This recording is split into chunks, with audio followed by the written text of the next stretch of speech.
Okay. It is recording. Okay.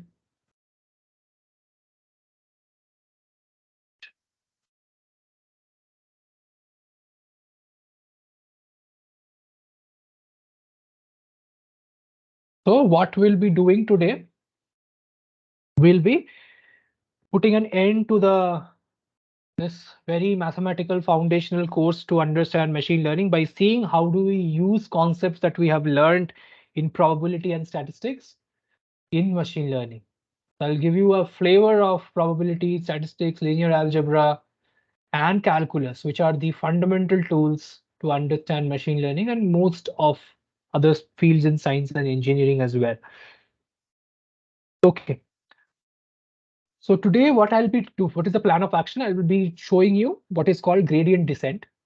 Then I'll be giving you two algorithms of learning, namely linear and logistic regression, right?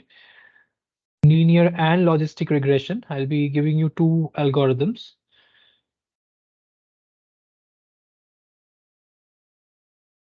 Yeah. So these two algorithms I'll be giving you. And we'll be using all the concepts that we have learned so far for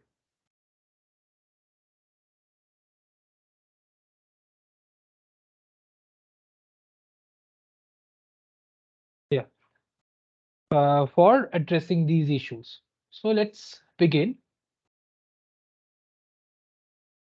So today what we'll be starting off with is known as gradient descent. So gradient descent is is known for centuries, right? It was known by like all the way back in Newton's and 200s and by years back it was known. So what is gradient descent? And today you're using that concept in your machine learning and deep learning and even reinforcement learning. Gradient descent goes like this. So don't see the algorithm here. It's for your notes that you'll be looking at this when you'll be looking at the notes. So I'll be giving you the idea. So we'll be dealing today with minimization problems. So maximization problems, how can you convert to minimization problems? By just multiplying minus, right? So it is without loss of generality. So if you have to maximize f of x, it is equivalent to say, or argmax of f of x is same as argmin of minus f of x, right? So I'm just trying to say that minimization is without loss of generality. Is it okay for everybody? So if we can solve the minimization problem, we'll be able to solve any problem. Is it okay? I think this is trivial. Say you have a curve like this, right? You have a loss function like this, and you want to minimize. So you have two local minimas here. So if you have a neural network, it can have things like this. So it can be stuck in a local minima and such stuff like that. So say you start off with a guess like this, right? So what happens in your gradient descent is you take the tangent at this point, right? So I'll give you the intuition in if a function of one variable, and then we'll see. So if you see that this is the gradient of the function or the derivative of the function. So this is your current xt, right? So and remember, this is not your Newton's method where you project it to the x-axis, find this y and do things like that. It's not that. So this is a bit numerical in that way. It's not exactly finding the point where it intersects in your numerical analysis course and finding roots as such. It's not finding roots, it's finding minimum. So that is the subtle difference between this Newton's method as well as for finding roots, and here you are finding the local minima. So there, for finding minima, you do something called a gradient descent. What do you do? So if this point, right, this is your xt plus 1, right, Can I express this h in some terms? This is the main idea, right? So my idea, what is the objective? My objective, do you agree, is to find x star? This is my objective. I want to go from xt all the way to x star. Is this okay with everyone? This is the objective of my, yeah, this is the objective of my problem. Okay. So I would have to subtract something from xt to get xt plus 1.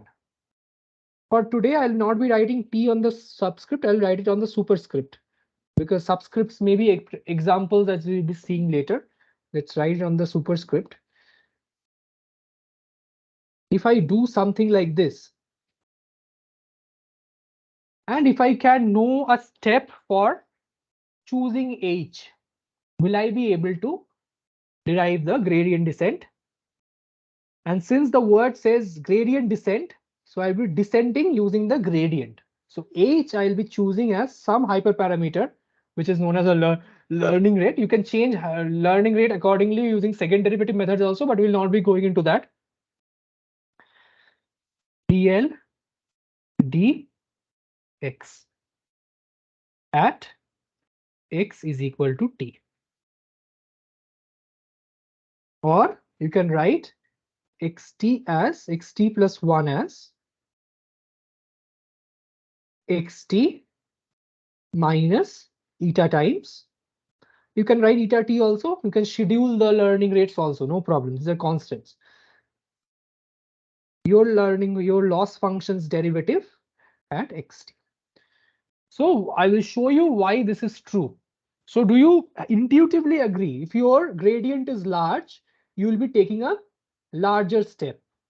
If your gradient is smaller, say somewhere here, you would be taking a smaller step, right?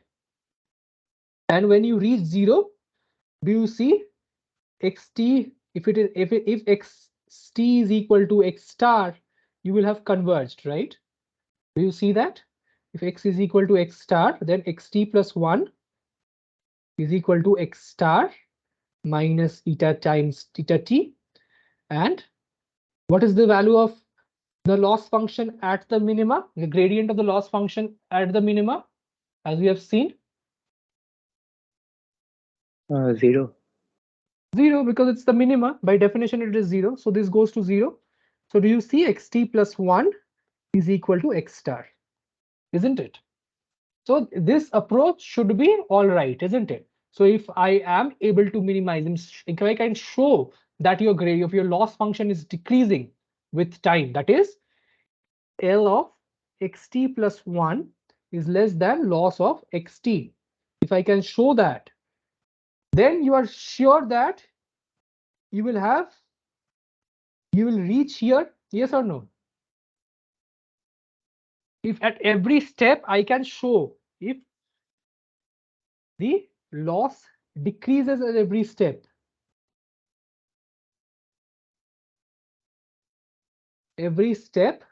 by the gradient descent, using the gradient if I descend, do you agree that I'll be converging at a minima, local minima? Yes or no?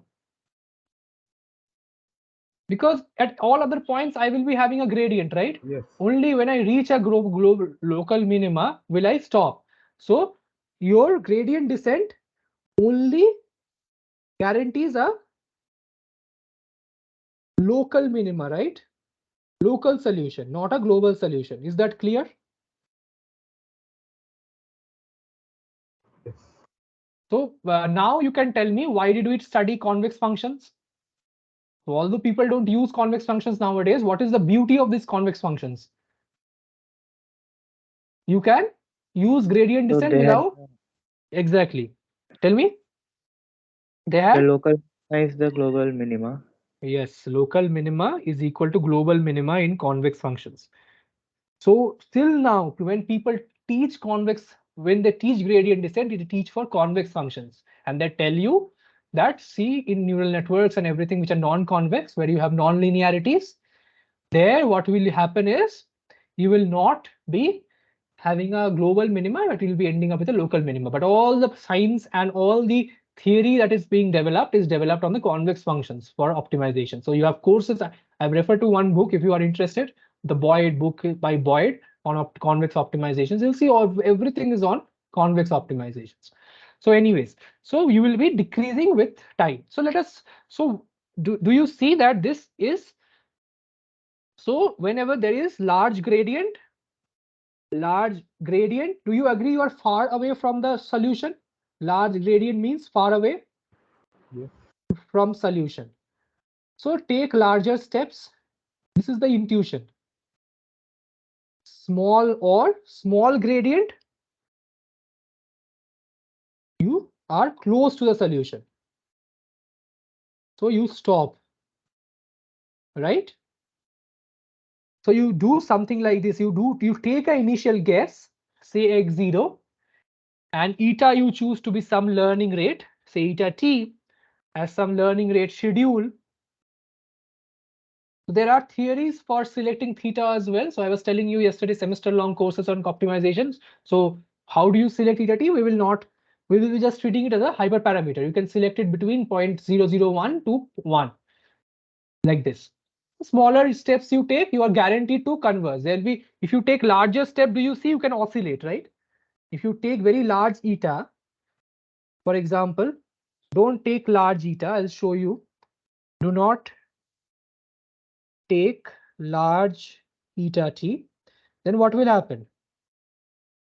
You may oscillate. Say you have this as the gradient. So you will be going somewhere over here, yes or no? Xt plus 1 will be somewhere over here.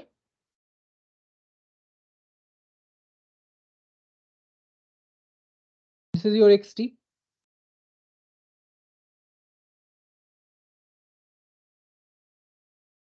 Xt plus 1, this is equal to, again, I'm mixing up notations.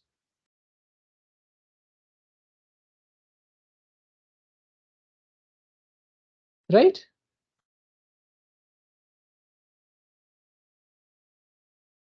Yes or no? Do you agree? So if I have a very large eta, say eta is very big, for example, 1000, do you see that your solution will jump from here to here and then jump from here to here? Just like visually, do you see? So you would typically ask for a small downhill movement, right? Like this. Do you understand? Yes. Yes. Good. So take eta to be small as possible. I mean, or as big as possible to be exact. That means if you take very small, it will take a lot of time to converge, right? You will be taking very small steps. It will converge, it will take a lot of time. But if you take the maximum possible lower feasible theta or eta here, you would be going towards the optimum solution very fast. That's the idea. So first, before, what will you do? You will start with a initial guess for the solution, as you do in a Newton's method for finding roots as well. And then what will you do? You will be updating xt plus 1 as xt minus eta t, the gradient of the loss. Is it okay? Because we are trying to minimize the loss. We are trying to find arg min of x, loss of x, right? That is what we are telling x star. Is the problem, optimization problem, clear? We have done a lot of problems like this yesterday, right? Yes. So in Yes. computer, it's not possible to always use closed form solutions, so we'll have to do numerically.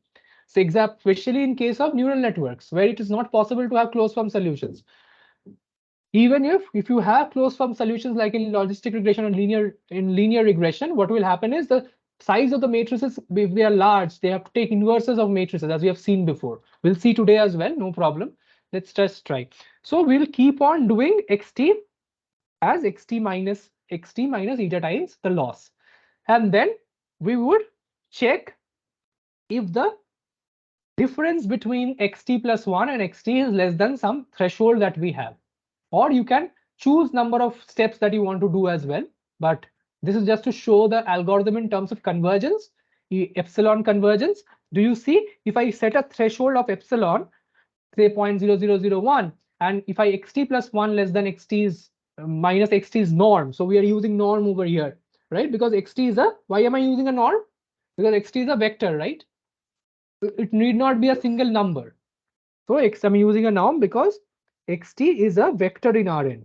It is a weight vector on which the function is defined. So x t is equal to x1 dot dot dot xn, right? It's n independent vectors. With this, you are having a loss.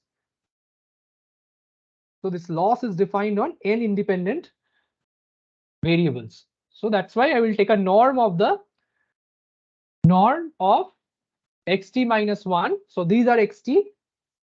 So I will this I'll get, these are parameters, right? These are parameters of the function. Parameters. So if the parameters are very close to one another, do you agree that this is where this is close to 0? Yes or no? Right? Yes or no? Yes. Good. Also, do you agree we can also check f of xt plus 1 minus f of xt, and that can also be bounded by some epsilon tilde? Because when you are having at the local minima, your next value of the function will not change, right? Because these two are very close. The function values will also be close if it is a continuous function, right? Yes. Good. Assuming continuous functions. It's only for continuous functions that these will hold. Continuous and differential functions, differentiable functions. For other functions, you'll have to do subgradient descent or projected gradient descent. We'll not go into that, but I'm just telling you to be cautious for differential functions, differentiable functions. So let's take an option example, right? So let's take this example. So we have found out that this is our algorithm. So if xt plus 1, xt is the parameters of the function. Parameters of function you want to minimize is xt minus eta t, gradient of loss of xt. Say I have selected the initial guess for this function, so I'll be using this. Say eta I am selecting as 1 by 3, right? And I'm taking x0 is equal to 5 and the loss function x as 2, x minus 2 squared plus 1. Is it okay? So there's not much space over here. I'll do it at the end.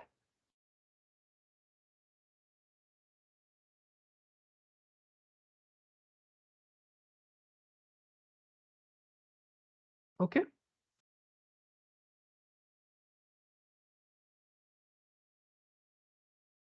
Good.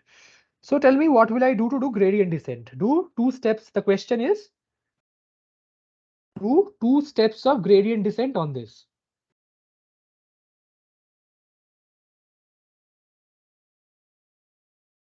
What will I do? How will I start? So tell me, what is the parameter of the function? How, first tell me, if since it's a univariate function, you can easily plot it. How will the function look? Parabola. Parabola, yes. At what point will it be? So this is your x square function. So x minus 2 square is this at 2. And then it is shifted 1 unit, right? Yes or Yes. no? So this is your 1, this is your 2, this is your L of x, this is your x. Everyone agrees this is the function that you will have. So what is what from the graph, what is argument of Lx x star? Before we begin solving the question, I want you to see the geometry so that you can finally validate your answer. What will be this value? What is your argument?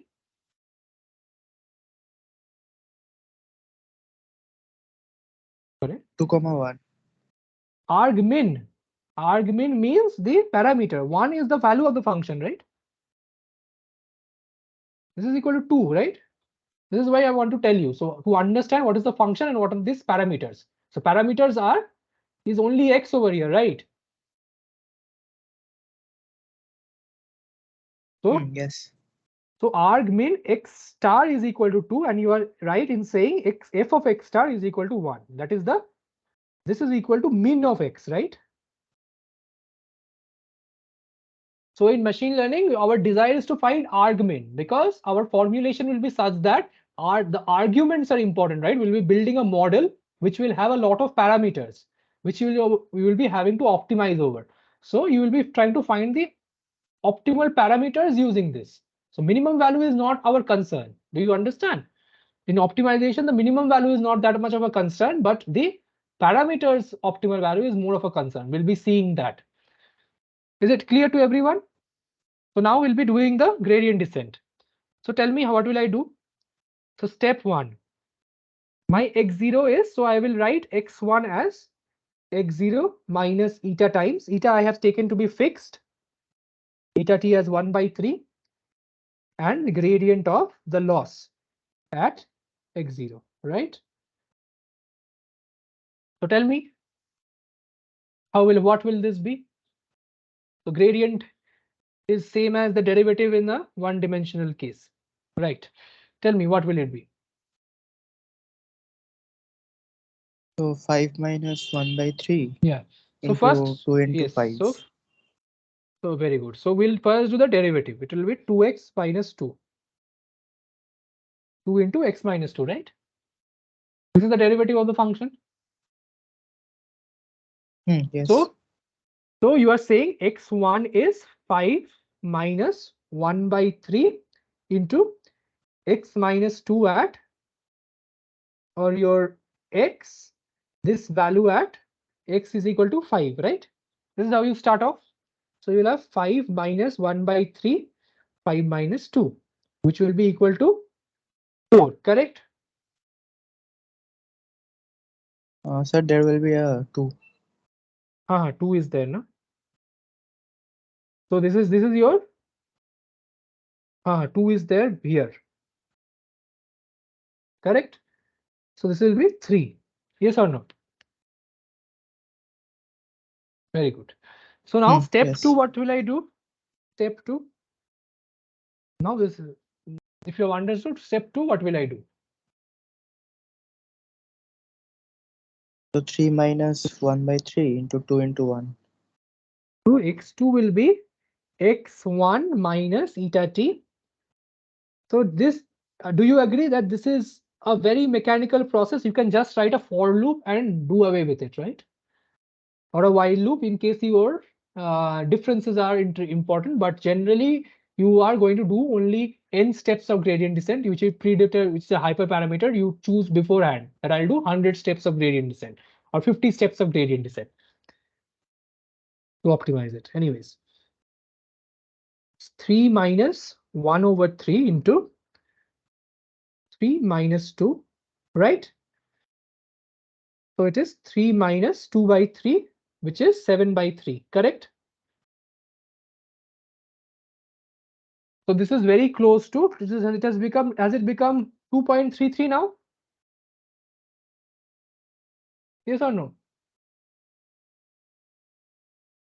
Oh, yes. Now next step will be, step 3 would be again 3 x3. I'm doing one more step. I had planned 2 steps, but I want to show you how it grows very small. So I'll get the calculator if in case required. So I have 7 by 3 minus 1 by 3 into 2 into 7 by, yeah, I think I had got disconnected. 7 by 3 minus 2, right? So you will have 7 by 3 minus 1 by 3 into 2 into 1 by 3. So you have 7 by 3 minus 2 by 9. Yes or no? 7 by 3 minus 2 by 9. So this becomes 2.11. Do you see how it is, how the gradients are becoming smaller and smaller, the steps automatically? Is it okay? Yes. So these are becoming so small.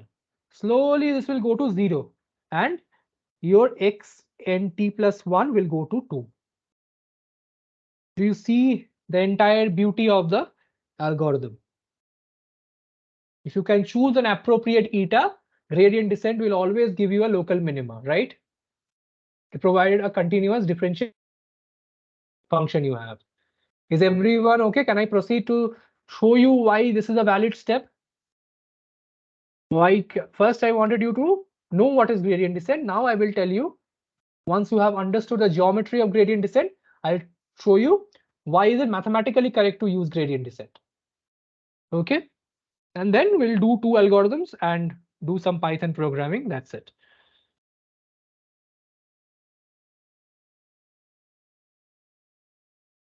Okay. This is your, so for a multivariate case, do you agree this is the minima for a convex function at the center, as we have seen? Along this convex function increases.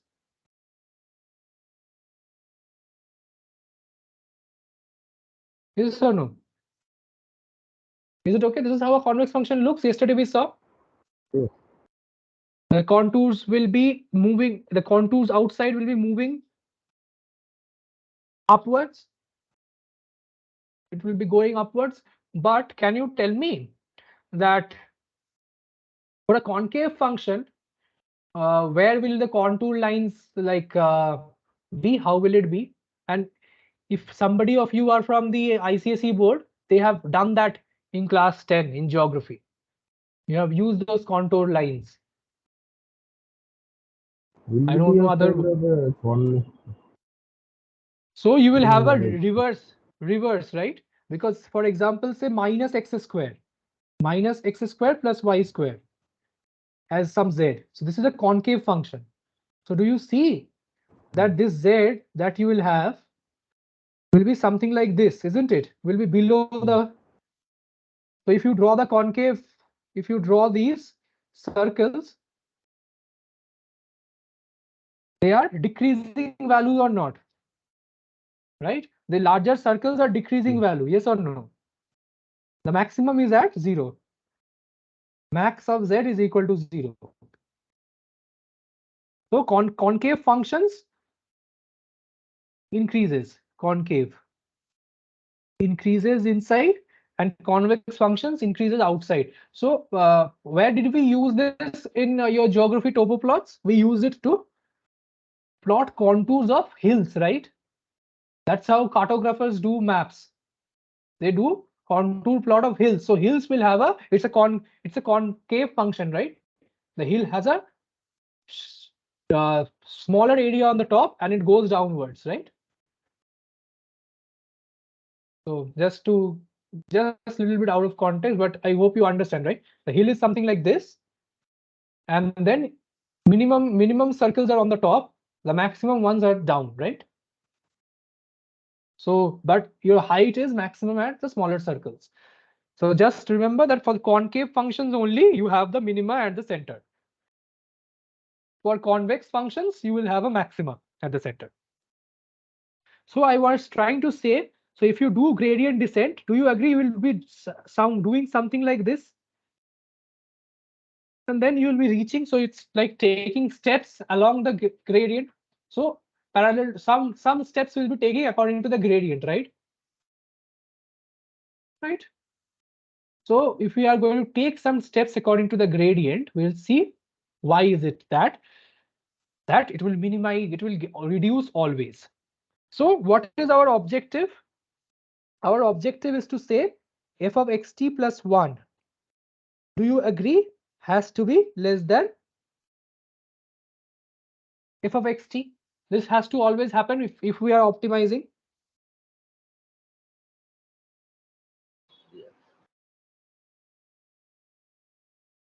Yes or no? If we are minimizing, is it okay? yes. So as you go, t plus 1 are xt comma xt's are the weight parameters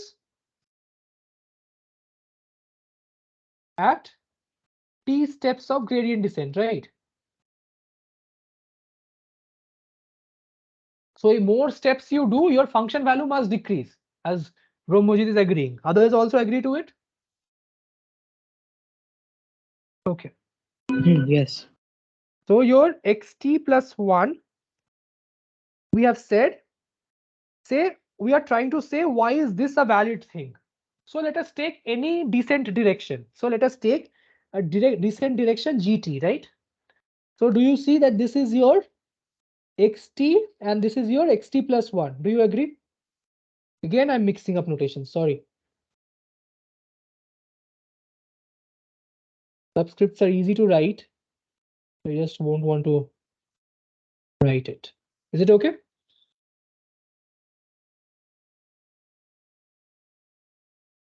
This is what will be the graph, right? You'll be decreasing. You'll be moving from a higher contour to a lower contour, right? If you take any direction of descent, like a valid direction of descent, do you agree? Okay. Then you will have, if you do not agree at any point, please stop me. So this is your descent step for arbitrary descent direction. Okay. And we'll be showing. So do you also see xt plus 1? So can you tell me what property will I use to actually do this? So I'll be having something called xt plus 1 minus xt as minus theta t gt. Do you agree? Or gt to be right? This is your descent direction, right? In terms of xt plus 1 and xt. Any doubts? Please ask. No doubts? Okay. So do you remember yesterday's for convex functions? We proved it. Functions first order characteristic is what? F of xt plus, say, f of y is greater than equal to f of x plus gradient of f of x y minus x. Yes or no?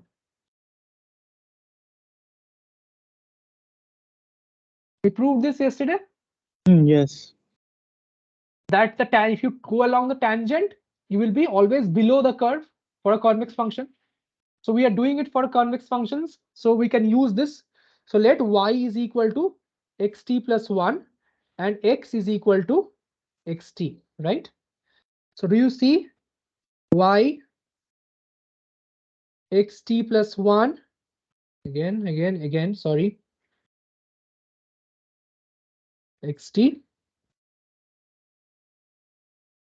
greater than equal minus f of xt will be equal to, yes or no?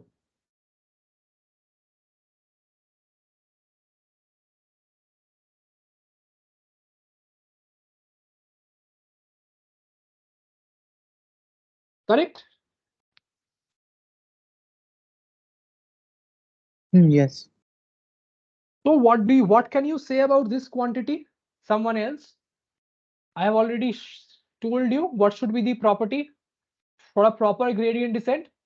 If your gradient descent is correct, what should be the property of the convex function? It should, the next iteration, what should happen to the function value? Every iteration, what should happen to the function value? It will decrease. At every iteration, function value must decrease. So what can you say about the left hand side? Can you say that that is less than equal to 0?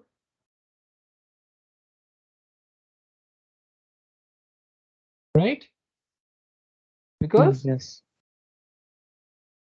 from this equation only we have already shown. Good.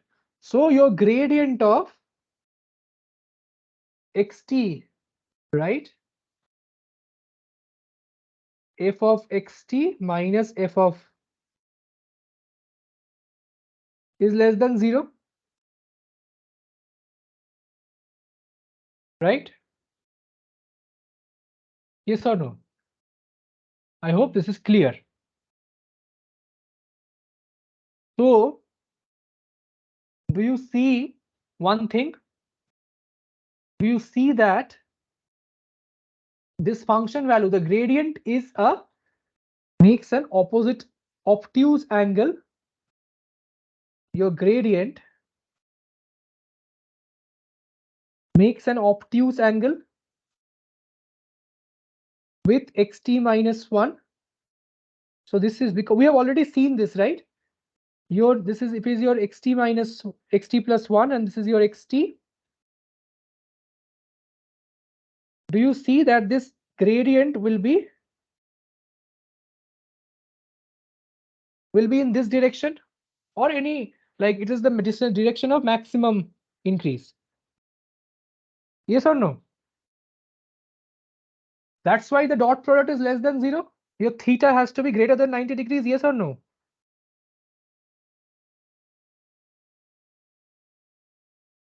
Yes. So that is always true for a gradient into this. So what do we know from? What can we replace this as from this equation? We can replace this as, tell me.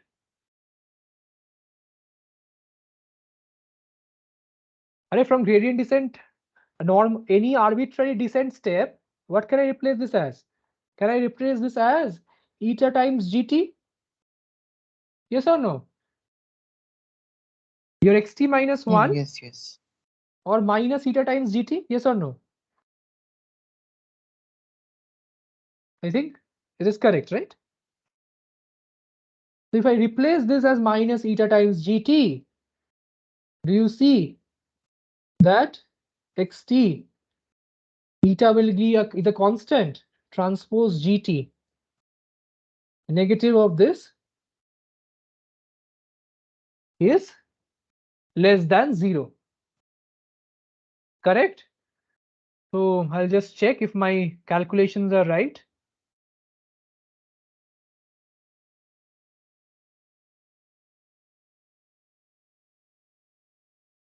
I think I made a mistake or something. Is it okay? Why should there be a negative sign?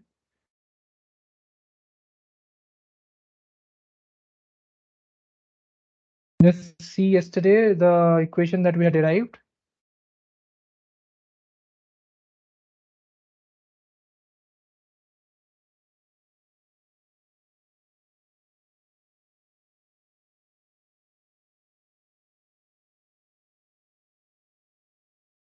Correct only. Okay. So it's minus gradient of xt times this. So if you see this, what can you say from this equation? Like what can you say about the direction of gt from this equation? Oh, I understood what mistake I made. I will show you. I should have written plus over here, right? If I write plus, is it okay? Because when you're moving from xt to gt, there is no meaning of minus, right? So this is from this. If I already give you the reduction of gt, do you agree? Xt minus xt plus 1 is equal to, or xt plus 1 minus xt is some gt times alpha. Do you agree or not? Now I know what is the mistake that we made. So gt is say some arbitrary step. Please follow. Then you will not be confused. So I took the gradient descent and replaced the gradient with that. Took a minus. Is it okay? If my descent direction is gt, do you agree the difference of these two vectors is equal to some lambda times gt? Yes. This is a vector, this is a vector. What is the radius vector between two vectors? The difference between them, right? If you have a vector Yes. x, if you have a vector y, this is what? Y minus x, do you agree? Okay. And that is given by gt into lambda or eta in our case, right? Because gt is the direction of descent, right? It should not be negative. That's what I'm trying to convey. Is it okay?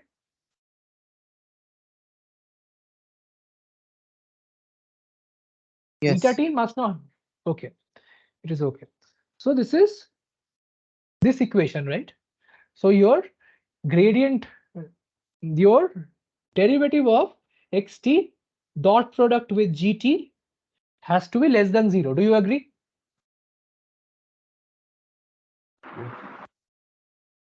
So what does it mean? It means that your gradient is in this direction. For having a descent such that you minimize the function, you must have a obtuse angle with the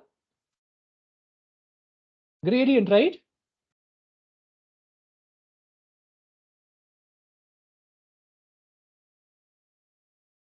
Yes or no? Yes. Very good. So you will have a obtuse angle with the gradient. So what is the best gradient to have? What is the best GT to have? Any idea? What is the minimum? It will be always lower bounded by, do you agree? Minus gradient of xt norm squared. Yes or no?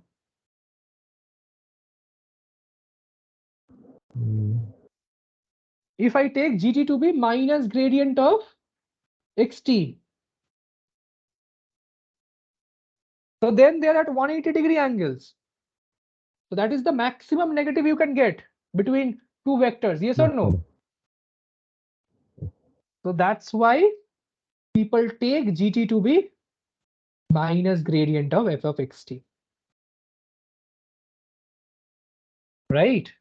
So but you can take any obtuse angle with the gradient. Right? Any descent direction with the which is an obtuse angle with the gradient will do a proper gradient descent. But we'll do a proper descent. But gradient descent is just taking gt to be the gradient. Is everyone okay with it? Yes, sir. Understood? Okay. Others? Yes. Okay. So we have understood the gradient descent. What is the algorithm? So you have understood xt plus 1 minus xt is minus eta t gradient of xt. Good. So let us do two applications and and try solving them in Python. So the application is something like this. Say you have a variable x, right?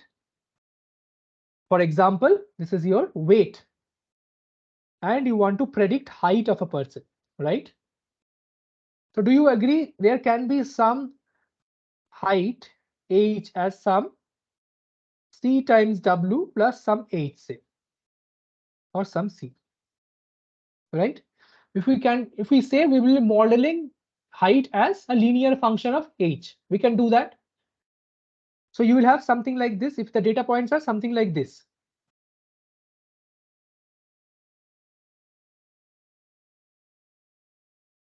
What does linear regression do?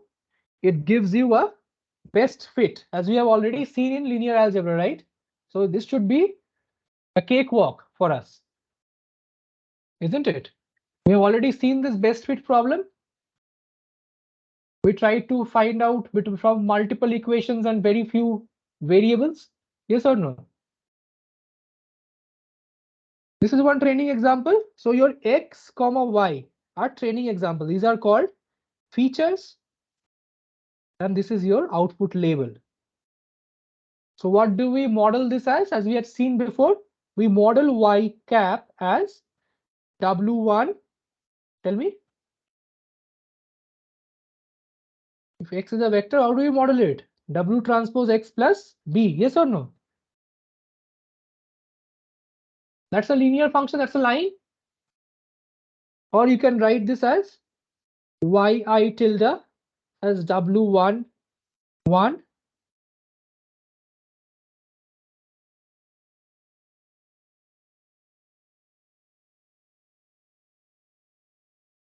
Yes or no?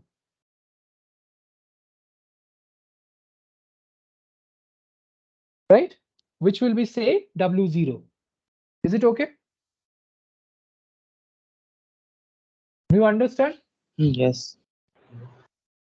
So this is a one-dimensional case. For a multi-dimensional case, I can write like this. So your famous example is a California housing data set. In California housing data set, you have some number of rooms and you have the square feet. So each of these can be rooms, area, then locality, and this can be your price of the house. Right? You'll be predicting the price of the house based on each of the parameters. You'll be giving weights to each of the parameters. So what are WIs? They are, do you agree, some amount of weights to the features.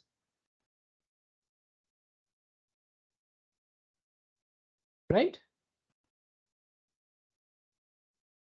Each feature, I'm weighting them by some WI and then writing this.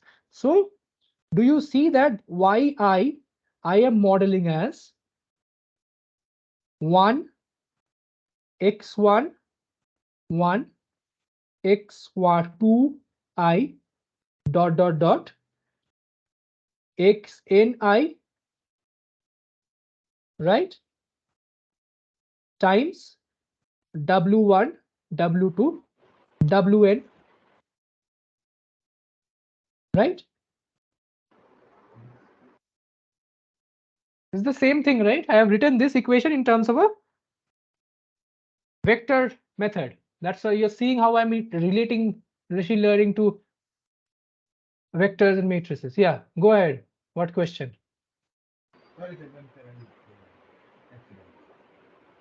Okay. Others are okay with it? Is this formulation clear? And then we'll see what to do. Is it clear? Okay. Yes. No, I'm seeing you are having a bit quiet. I want you to task me some questions so that I exactly know what is the problem, because these things are very easy for me. May not be it's the first time you are learning this. I have done it for years now. It's like ABCD for me. So unless I know your problems, that will be very difficult to understand. Tell me. Particular problem, what you have, what you want to know, you tell me. 1, 2 questions if you ask, I think everybody will be your question, maybe everyone else's question as well.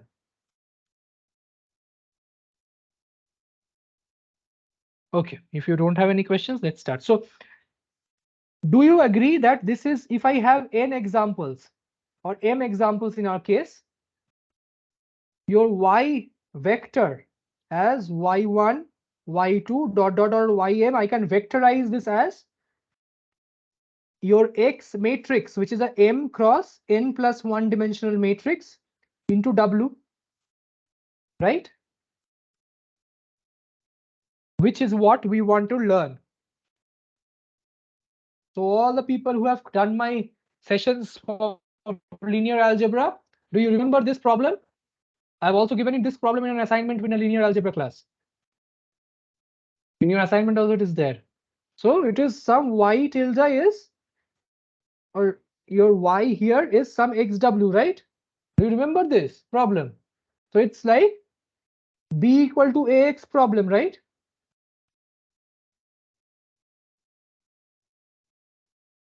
Yes, yes. So what did we do there? We projected that into the column space of A. Do you remember? So, and we saw that the solution, the least square solution, turned out to be A transpose A A transpose A inverse A transpose B, right? We saw this. So in this case, what will it be?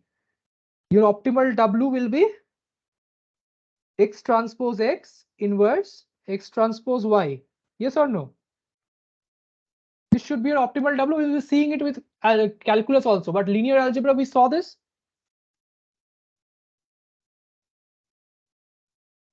If you've forgotten, please go back and see the video. So first I will show you what is the problem of this, and then we'll be seeing using gradient descent as well. So do you agree that this is your n cross m dimensional matrix? This is your m cross n dimensional matrix. So this is a m cross m dimensional matrix. Do you agree? The X transpose X. Correct?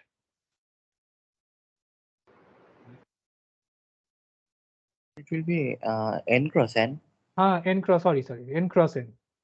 It's a n cross n dimensional matrix. So number of features cross number of features. Right? This is your n cross m into what? Y is again m cross 1. So if you keep on multiplying them, do you get a W which is n cross 1? Do you agree? Or in our case, we have made it n plus 1 cross n. Yes or no?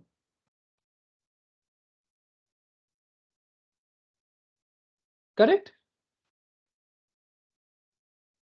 Why did I, if you have understood, why did Yes. why did I include the 1? Can you tell me? Because I want to have a very simpler, like books will not include the 1 there.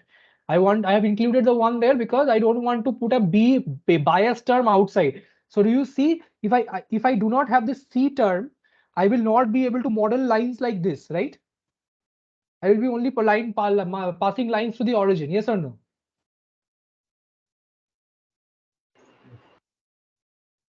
Good.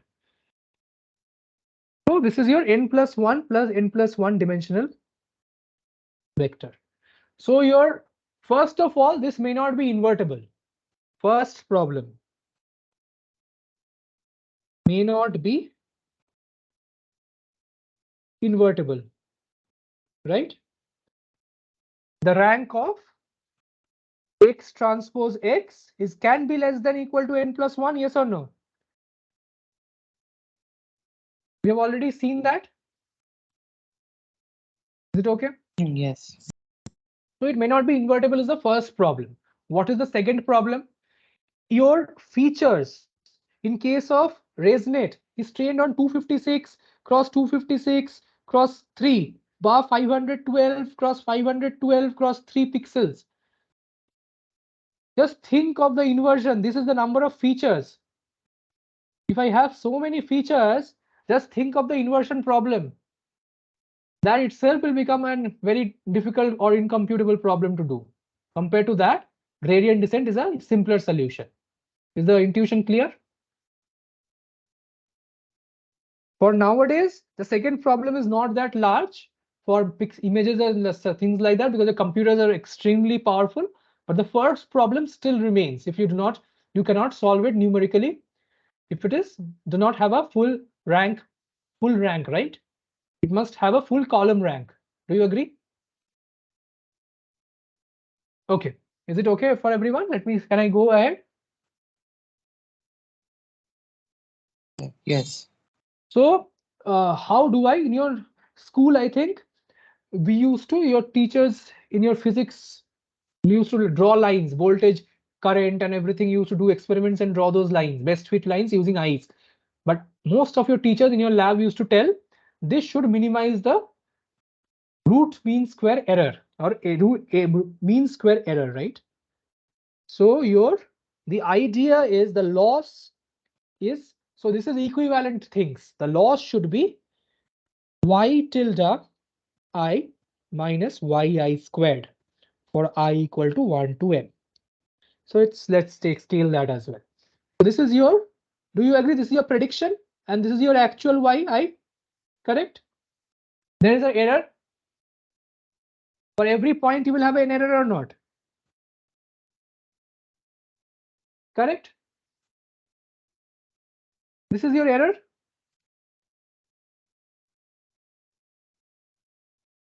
Any doubt? So what should be your objective? Your objective should be to minimize the error, yes or no? Your objective should be minimize deviation from the best fit. Correct or wrong? If this is my best fit, why is this my best fit? Can anyone tell me? Visually, this is my best fit. Why is it so?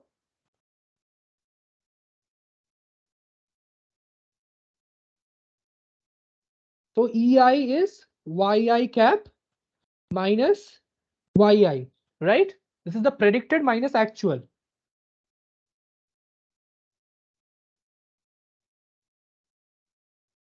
Is it okay?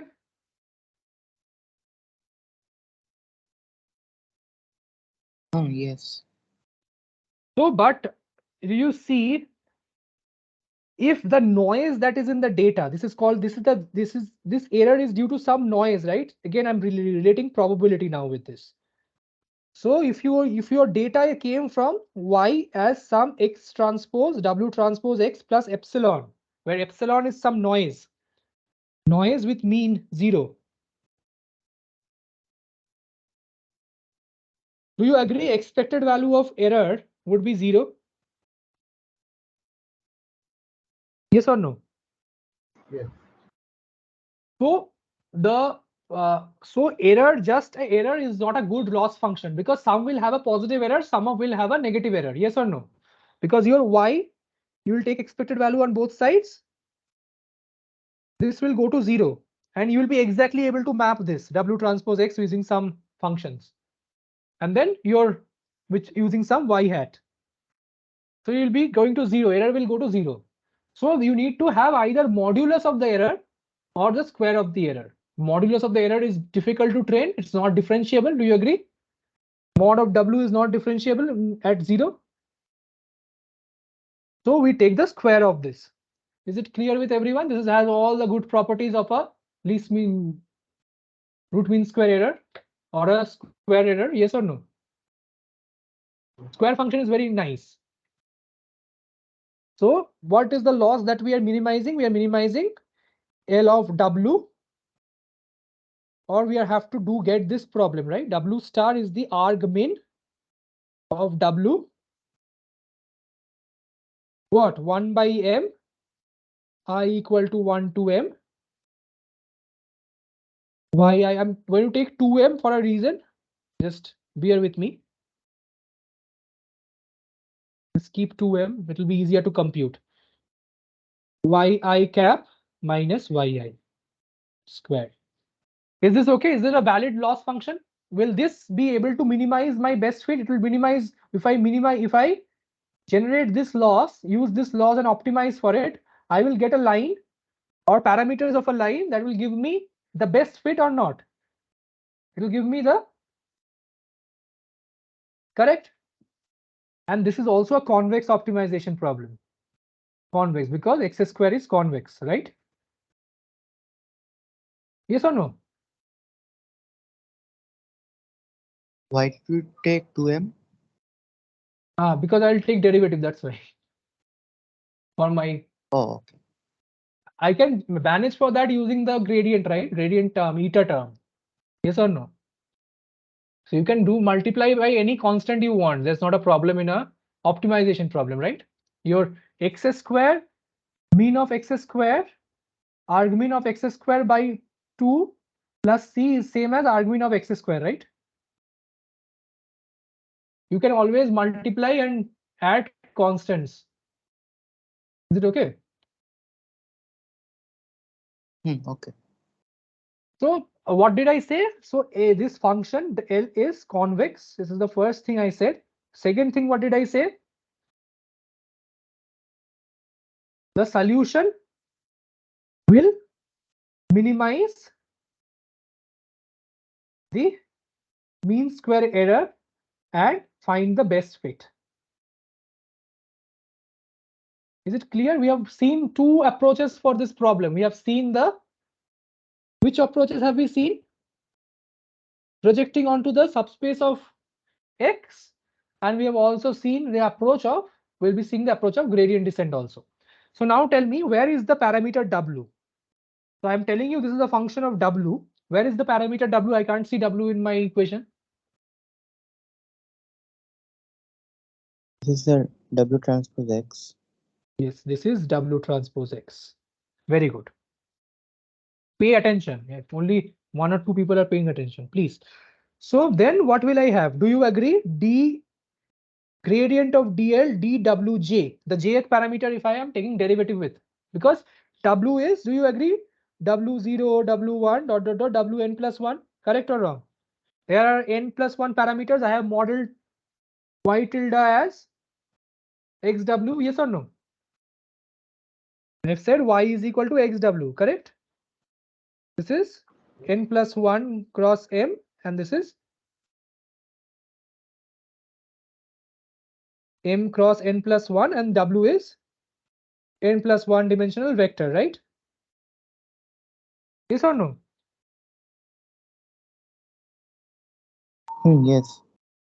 So if I take the derivative with respect to the jth term, what will I get? What is W transpose Xi? Is W1 X1, right? Xi1. So your data is something like this, right?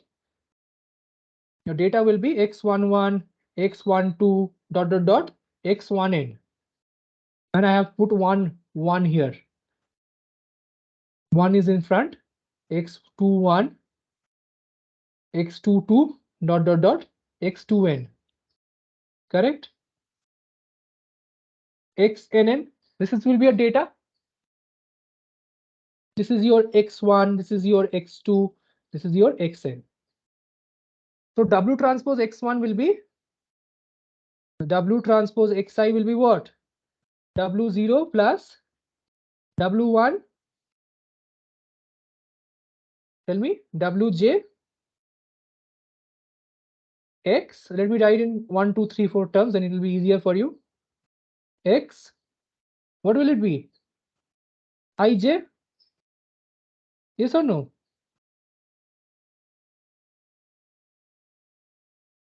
Correct?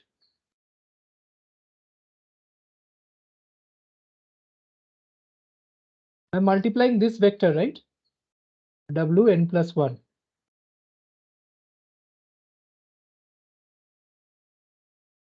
Wn plus 1 X1n. Is it okay?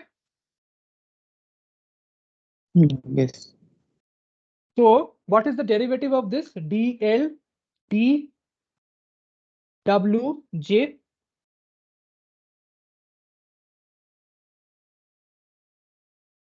The jth component, if I take derivative with respect to, what will I have?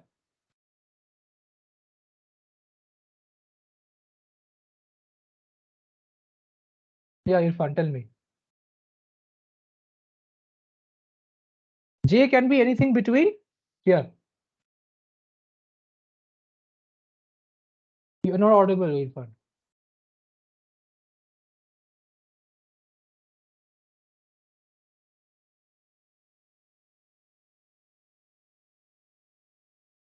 Yes or no?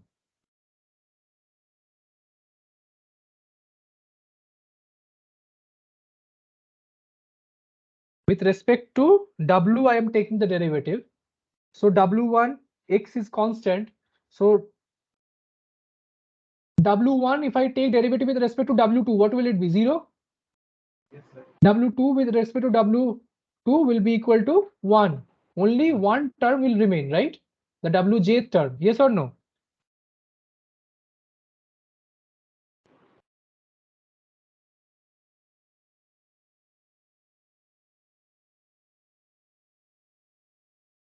Okay. So what would be a gradient of, this is actually not L, this is W transpose X. So your gradient can be written as what? what will be the dimension of this? xi1, xi2, 1 dot dot dot xin. Yes or no? This is what you will have. Yes, Hussein, you're also not audible. Am I not audible? Why can't I hear any one of you? Huh? Yes, sir, it's coming now. Yeah, it was coming all the while, right? The voice. Yes. Okay, so did you understand this? This is your gradient of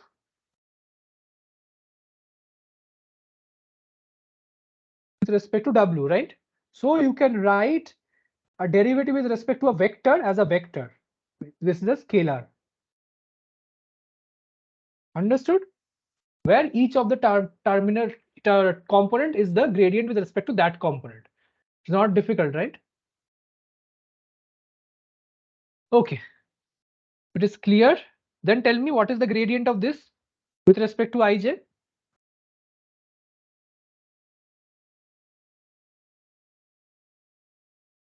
What will I do? With respect to the j, w's are the parameters, right? So with respect to w, I'll take the derivative. So with respect to wj, I'm taking the derivative. What will it be?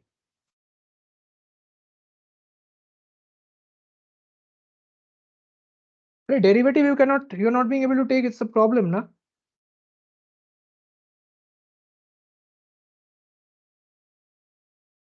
Yes or no?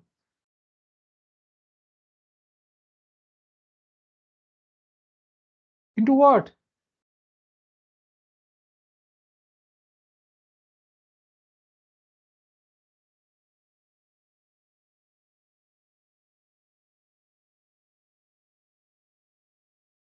Correct? Yes, sir. So what is this? What is this term? Xij? Yes or no? We already derived it here.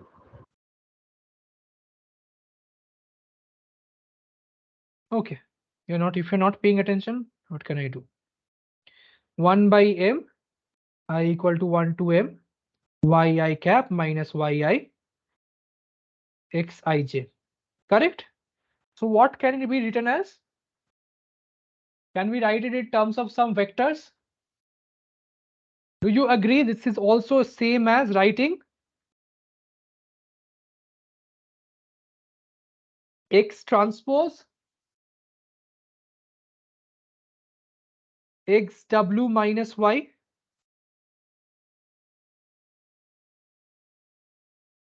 This will give me the entire gradient of w as a vector. What is the dimension of this? X is how many dimensional? N plus 1 cross m, and this is m cross 1 dimensional. So the vector matrix product will be a n plus 1 cross 1. So this parameter's length is matching, but it is not matching the but it is not yet clear that why am I writing this way, right? If it is not clear, tell me. So your xj I have written as summation of I equal to 1 to m x ij yi cap minus yi. Yes or no? Yes. So tell me, what is this term? Do you agree this is the term of xw's ith component?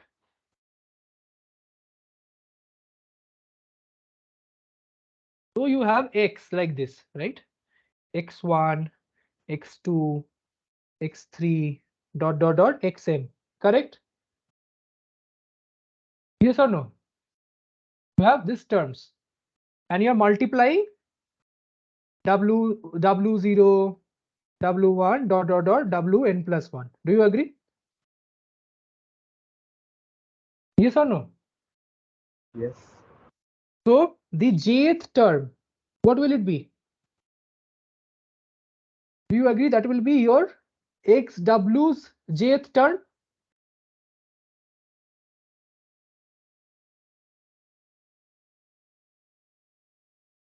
The jth term of xw, or here in our case we are summing over I.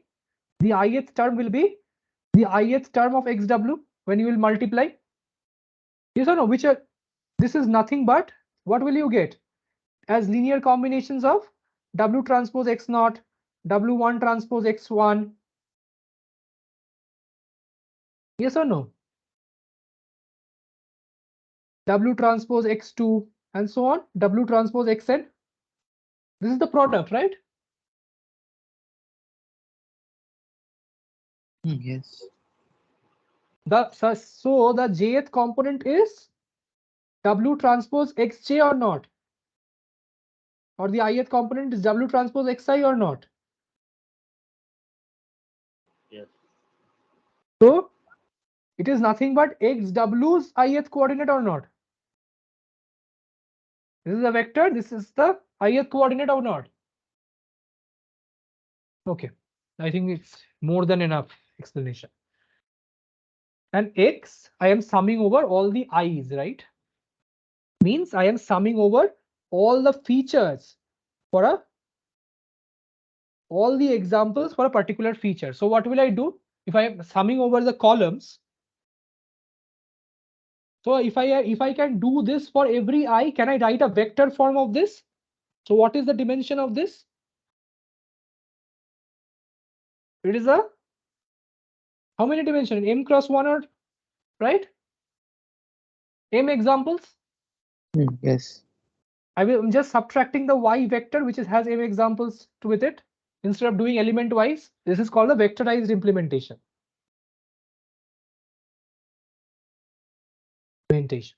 Right?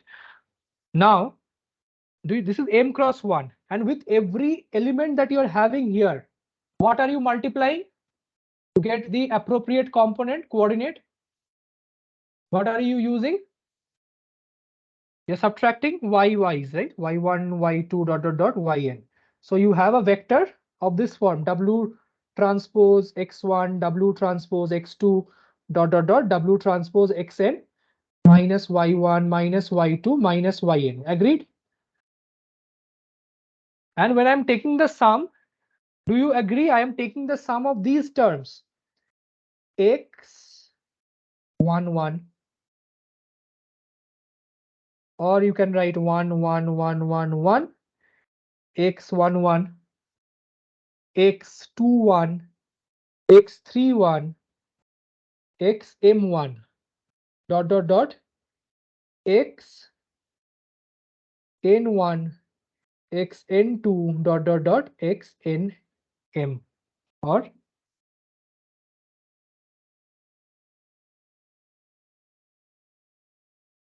correct?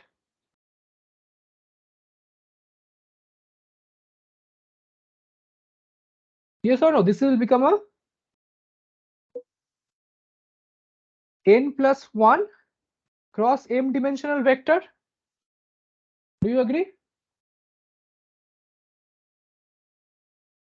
You see, I am taking the sum of w x ij's, right? X ij's over all the i's. So if I arrange this way, the i's are moving over the training example. These are the examples. Example for a feature, right? So features are, initially we had taken, this was one example, and this was one feature of the example. But now I am saying this is the all the features, all the examples corresponding to a feature.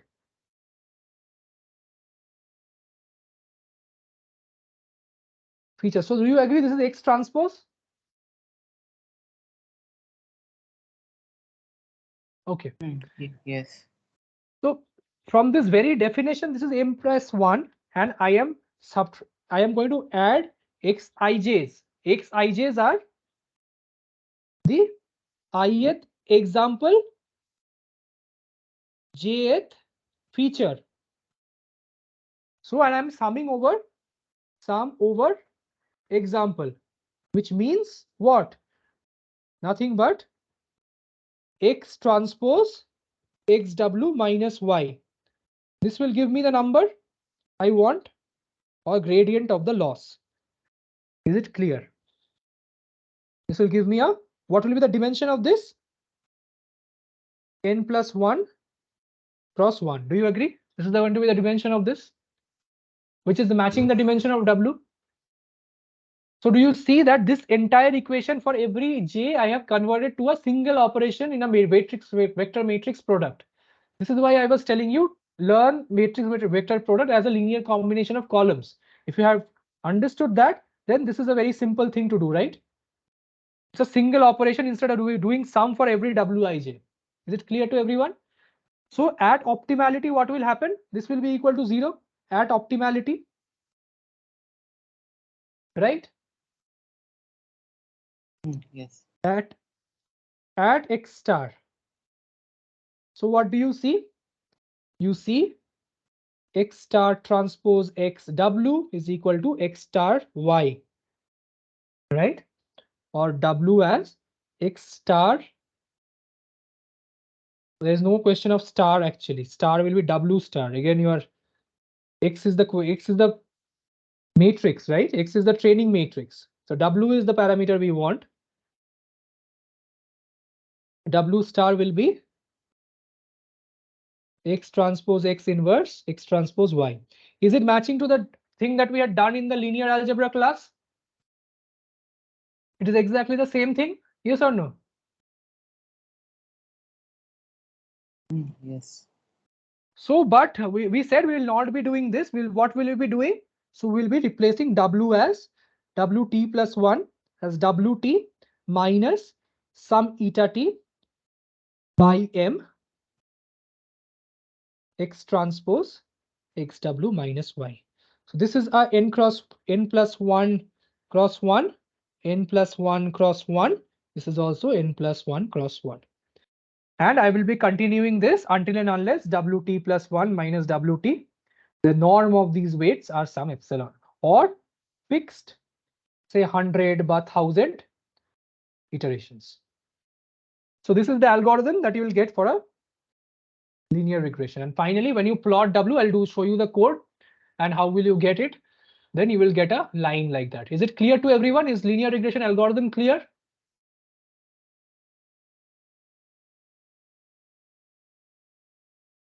So we minimize Yes. the mean square error and do it. So this is for a what type of data? Where x and y is continuous. And this is also called supervised learning because you are supervising with the example. Your y is given to you. So these are y is continuous. Then it's a regression problem. So the last thing that we'll do today is the logistic regression problem.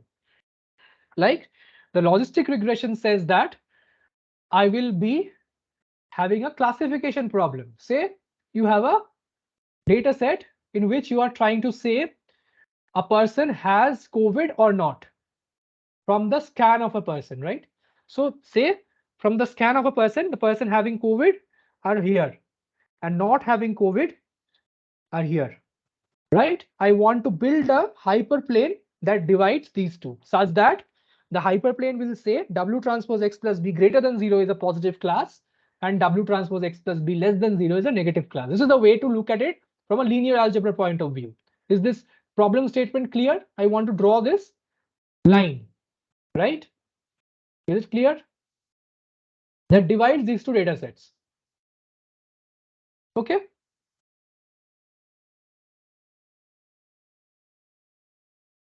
Any doubt? Okay. Not much to ask here. So in this case, I will be slowly touching on the probability part, and then we'll be going to the linear algebra part of it.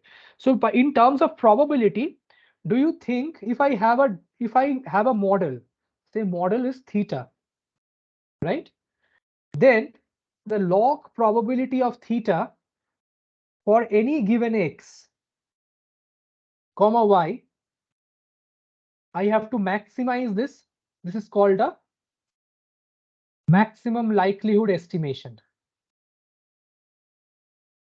You really don't need maximum likelihood estimation to understand this, but I want to show you, as first day Hussein told me, what is the use of probability in machine learning. This is, everything is probability in machine learning. That's what I want to show you.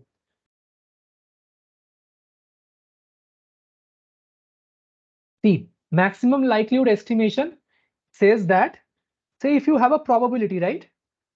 So this is the probability, and you have a theta.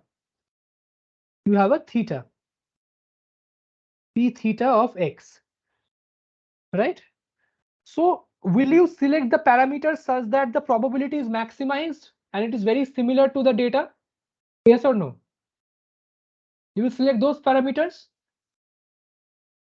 Select parameters such that probability is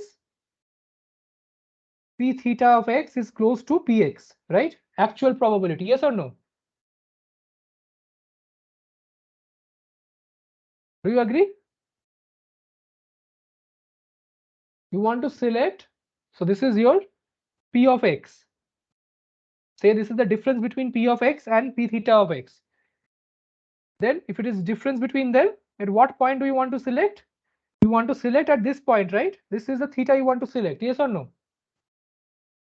Such that you are modeling the distribution of the data, where the difference is 0, right? Between the two distribution. Okay. Yes. So in other words, you want to maximize p theta of x. If you study KL divergences and all, I could have shown you why it is equivalent, but trust me, you have to maximize p theta of x, because you want your parameters theta to maximally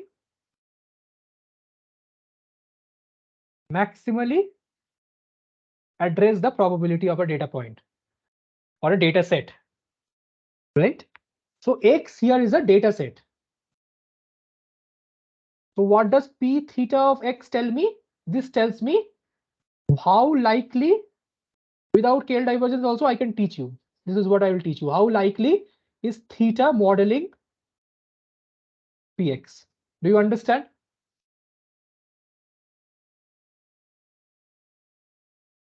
Instead of writing p theta of x, let's write px given theta, right? This is clearer now. So given theta, which point? So you will be able to find this x star, yes or no? This should be your theta star. P theta of x says that most likely which theta is modeling p of x. Is it understandable? This is called maximum likelihood estimation. So here you have a particular theta, and you say which theta has the maximum probability in the data set. That theta models the data set. Is it clear or not? So for some theta, it can be very poor modeling of the data set. For other theta, it will be a very poor modeling of the data set, right? Yes. Okay. But I want to find the theta for which we will have the maximum best modeling of the data set. Is it okay? And how will we do that? We will say x1, x2 dot dot dot xn is modeled from the distribution p of x, is IID. If it is IID, do you agree? You can write p theta of x as product of p theta of xi's I equal to 1 to m. Yes or no?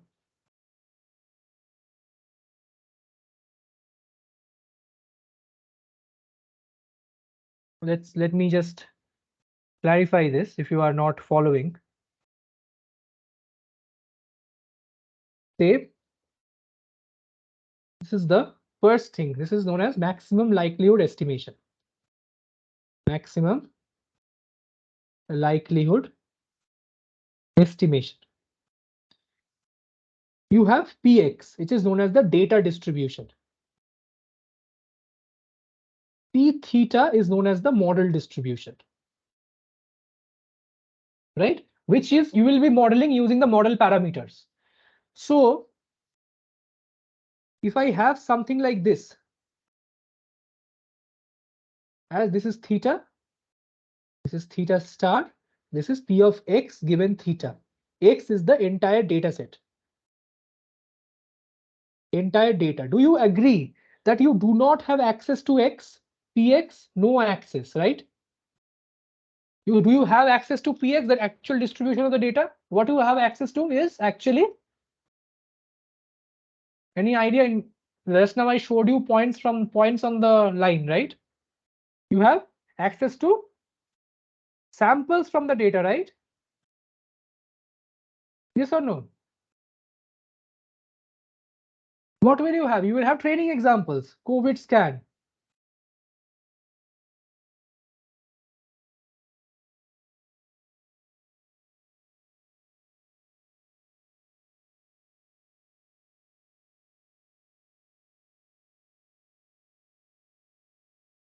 So what will you try to do? You will be finding theta star as argmax of P of x given theta.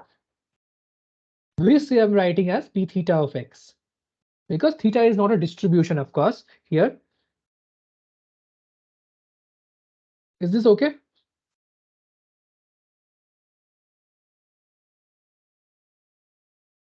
If it is not okay, please ask me.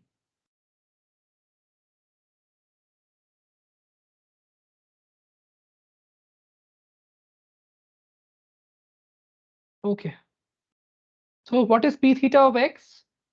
Do you agree this is the product of I equal to 1 to m? Because P theta of x is what? x1, x2, dot, dot, dot, xm. Your x is what? x1, x2, dot, dot, dot, xm. Yes or no? This is your data points. And since they're IID, what will I get? P theta of xi. Yes or no? If they're independent, what will happen? The joint distribution is the product, yes or no? Yes. What did you not understand? Please tell me. I'm not understanding. It is very clear to me that you have not understood something. Please convey it to me. I'll tell you. We have 30 minutes left. We can do it. This is the last thing.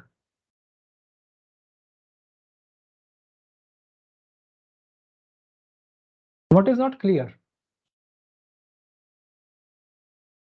So I am saying, okay, if you cannot tell me, I'm not going to repeat the entire thing. Leave it.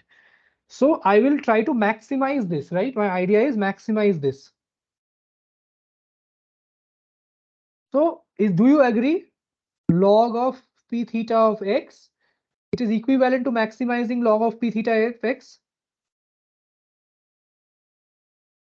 It is equivalent, which is summation of I equal to 1 to m log of P theta of x size. Do you agree? Yes or no?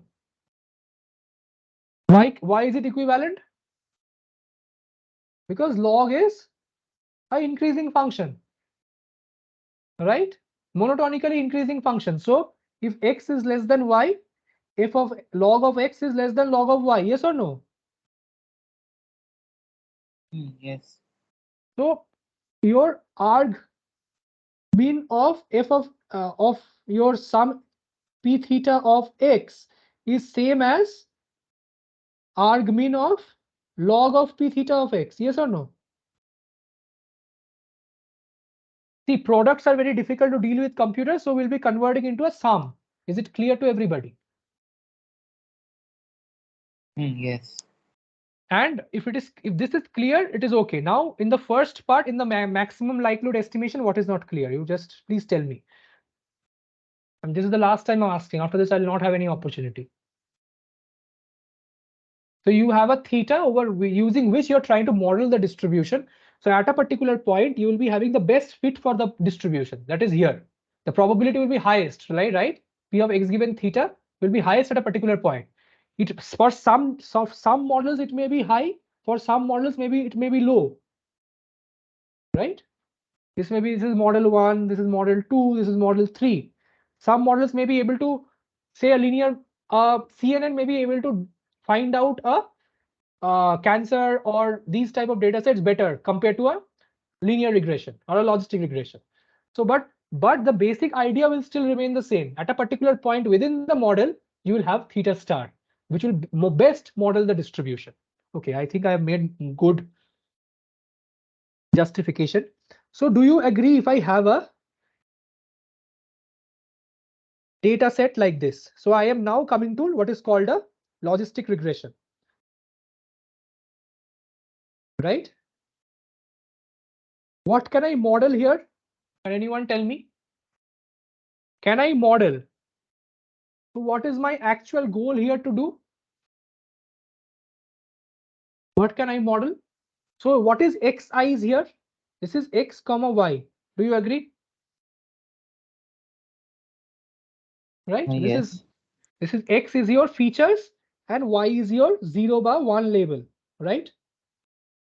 One class it is belonging, 0 is one class A and class B. Do you see connection to a probability thing that we had done in the first thing? What distribution can we use to model it?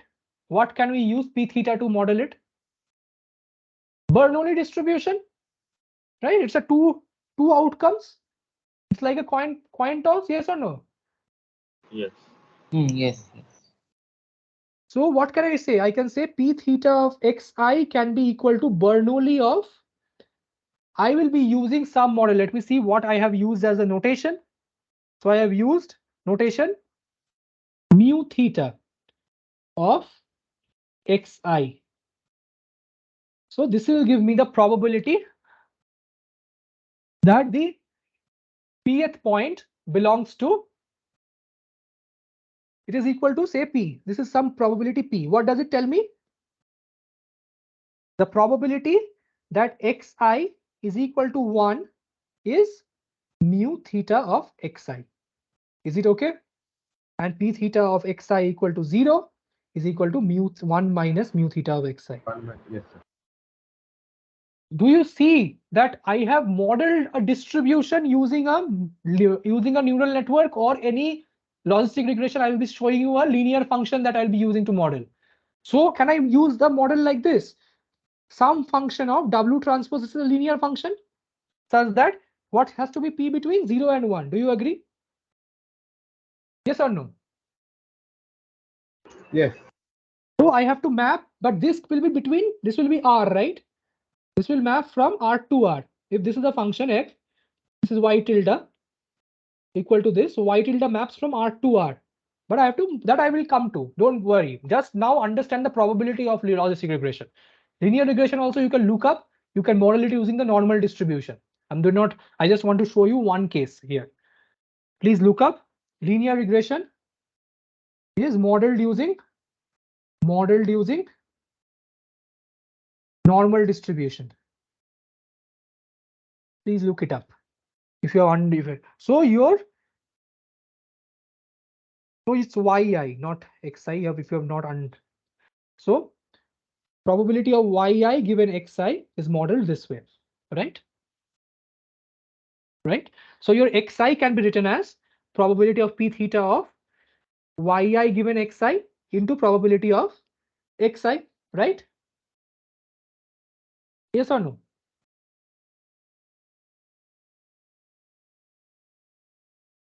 Correct. Very good. Yes. Yes. So if I can write this like this, oh, I have made a small mistake. So I can write this as xi given yi, right? Into probability of yi. This I can do. So your probability of mu theta, so this is the same thing. Everything is same. It's distributed by yi would be distributed by some distribution. I will be coming to this, no problem. Let's not worry about this.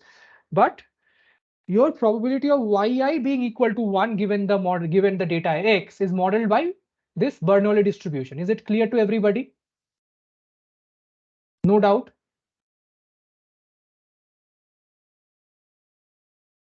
Okay. If it is clear, so what can we write this as? So p theta of y given xi, can I put it in a single equation in some way? Yi given xi. So this is equal to mu theta of p xi if if your yi equal to 1. Yes or no? This is your label. And yi is equal to 0. It will be 1 minus mu theta of xi. Correct or wrong? Yes. So can I write p theta of yi given xi as mu theta to the power of yi into 1 minus mu theta of 1 minus yi? Hmm. Right? So when y is equal to 1, this will go to 1 and only this will stay. When yi is equal to 0, only this will stay. Correct? Yes. Only one of the terms will stay. So now tell me, can I use this to write log on both sides? So now am I getting the log probability? Correct? Hmm. So what will be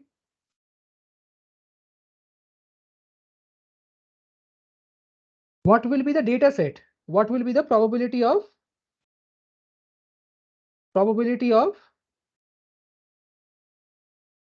x given theta?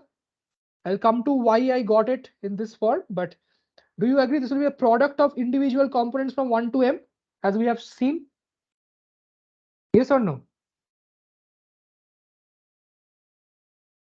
All of the training examples will be similar, same distribution. Yes or no?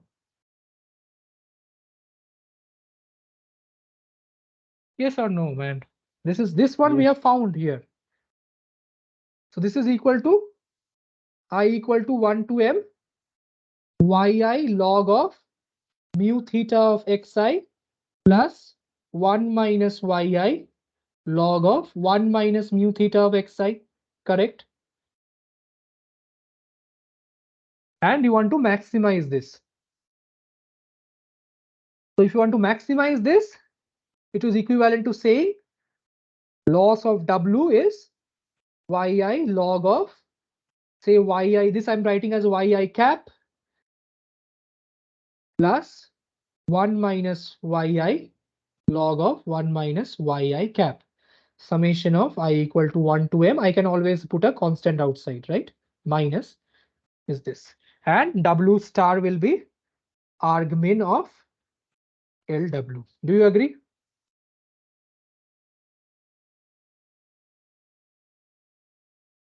Is it okay? How did I come to Yes. the loss of the logistic regression? It's going to maximize the maximum likelihood estimation of the Bernoulli distribution. Is it clear?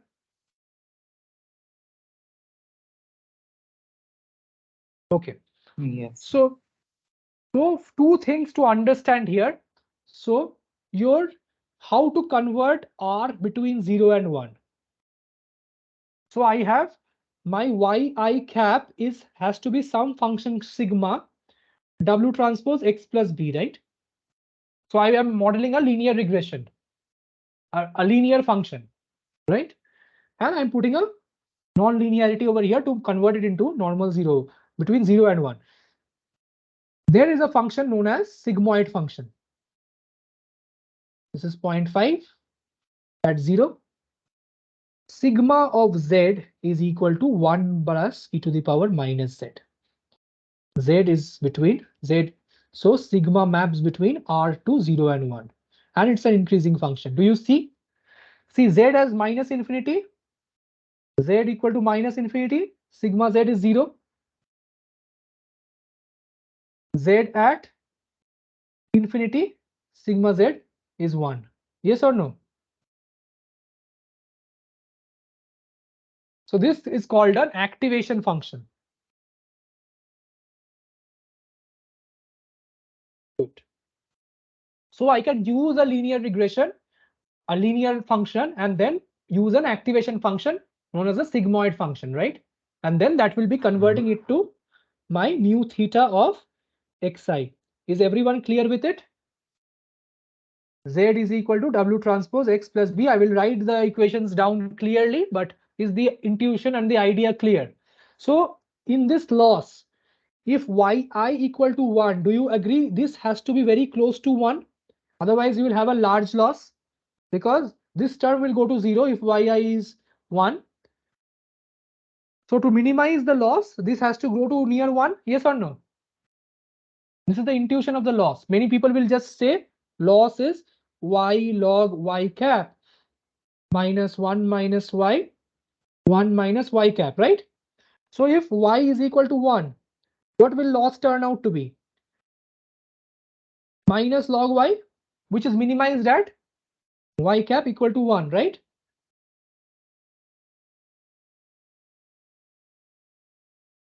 Similarly, y is equal to 0, loss becomes log of 1 minus y cap. So y cap has to go to 0, right? Is the intuition clear? So for minimizing, these has to be close to one another, right? Is the objective function clear? Yes. Okay, now there is only one missing link that I did not say. How did I convert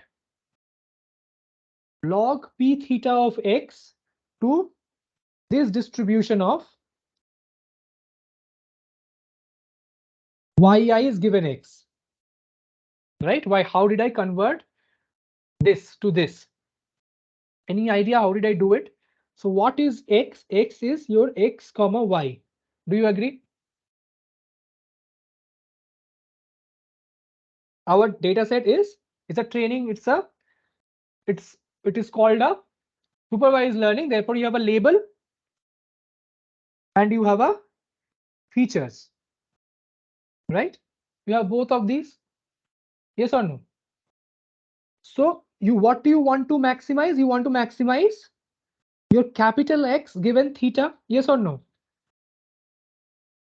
You want to find, let me write theta here as I have told you. Theta is a parameter. Your idea is to do argmax over theta. Is theta star? This is your idea or not?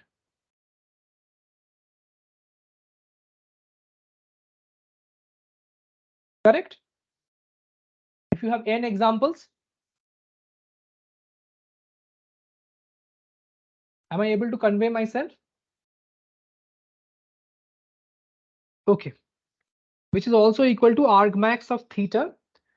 Do you agree this is equal to probability of I equal to 1 to m p of xi comma yi? Yes or no? IID assumption? Yes or no? Okay, you have a doubt, tell me.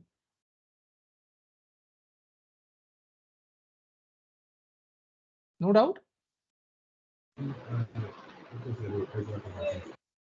Can you be loud?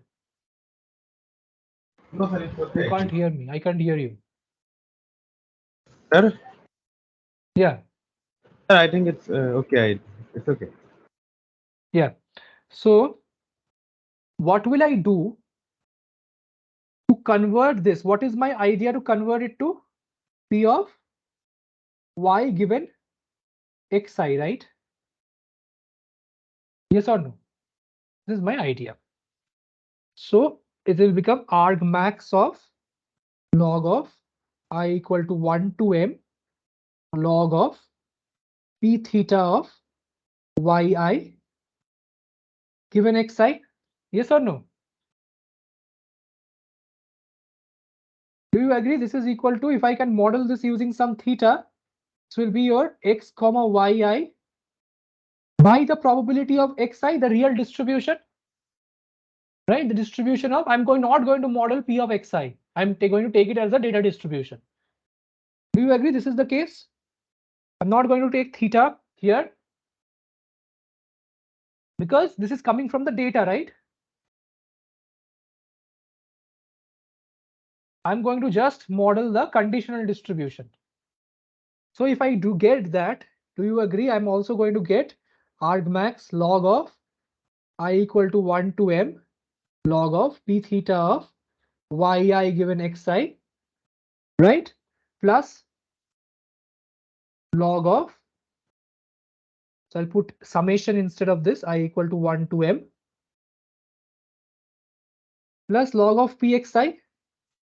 This is independent of theta or not? Yes or no? Yes. right? If it is independent of theta, in the optimization of theta, will it make any difference? No. So I can drop this. This is equivalent to saying theta star is argmax of theta, p theta of yi given xi. Did everyone understand? And then I can assume this is as a Bernoulli, your model mu theta times xi. Is it okay? Yes. Everyone clear? Good. So let us do the gradient descent and then stop with the code. So that's what I've written over here. This is constant. Good.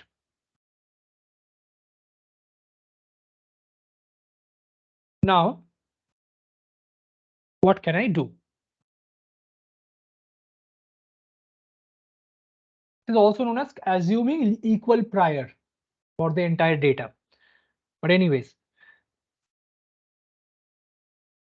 this is your, so my loss is, what is my loss? Summation of I equal to 1 to m minus 1 by m y log y cap plus 1 minus y log of 1 minus y cap. You can remember this by both using a sort the derivation that we did, because that's very simple Bernoulli assumption, or the intuition that I gave that y cap has to be close to y2. This is also called as binary cross entropy loss. Okay, what is y hat? This is sigma of z. What is z? W transpose x plus b. Or simply, let's write W transpose x w. For the timing, let us be x W transpose x plus b. I'll put it anyways later accordingly. Is the formulation clear? Now I will take the derivative where sigma is z is equal to 1 by, right? So now we'll do something called as back propagation. There's nothing very difficult here, just chain rule. Okay, so what is the derivative of d sigma by dz?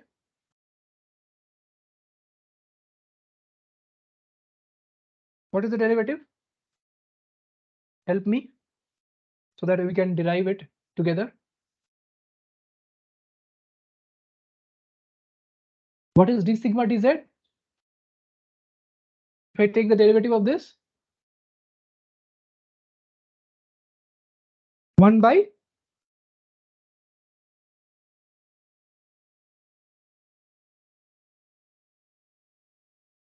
yes or no? Outside there will be a minus, right? I have put minus, it has not yet come. So can I add 1 and subtract 1? Please help me with the derivative. Like if you, this also I Yes. have to do. So it will be 1 by 1 plus e to the power minus z plus, or rather minus 1 by 1 plus e to the power minus z square. Yes or no? Yes. Which is sigma z minus sigma z squared, right? Huh? Which is sigma z common 1 minus sigma z, which is greater than 0. Yes or no? Yes. And less than 1. Yes. Because this is less between 0 and 1. So it is also 0 between 0 and 1. Yes. These are all probabilities. We have seen the Bernoulli distribution setting. Good. So now tell me what is, we have already seen. What is dz dw? Do you agree that is equal to x if x is 1, 2, 1, x1, x2, dot, dot, dot, xn? Right? We already did this. Right? It's a linear function, mx plus c. If you take the derivative of dz with dx dx, you will just get a this term, right? It's a x term, correct? Okay. So, and what is the third derivative? So I want to ask you, if I have to find dl dw. How will I find it? How many steps do I have here? I have y cap. Y cap is dependent on z. Z is dependent on wx, right? There are many steps. Yes or no? Your loss has to be Yes. taken derivative with respect to w, right? Then only you can do gradient descent. Agreed? So, Yes. Yes. so do you see dy is a function of your L is a function of y cap. Your y cap is a function of z, and z is a function of x. Yes or no? Or w in our case, right? So what will I do? Tell me your school chain rule. This is known as back propagation. This is all you will do in neural networks. So I am just showing the neural network version of a logistic regression.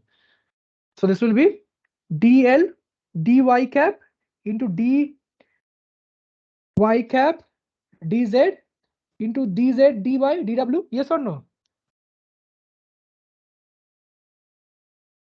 Yes. Chain rule. Good. What is dl dy cap? If you have written it down in your copy, can you tell me?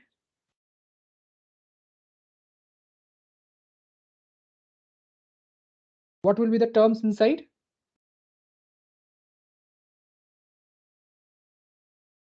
Tell me.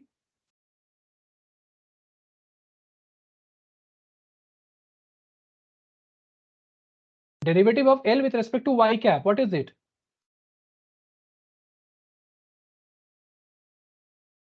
I have my equation here also. Tell me. Man, what happened? Y by y cap minus 1 minus y by 1 minus y cap. Yes or no?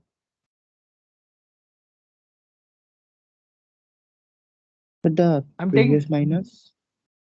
there's a minus outside. Oh, okay. Previous minus. I have taking the derivative of log. So y will come here. This will come over here. And this derivative. So there is something, it is like this. So this will be a negative from here. Okay. So what is your dy cap dz? Already seen, right? Sigma z into 1 minus sigma z. Yes or no?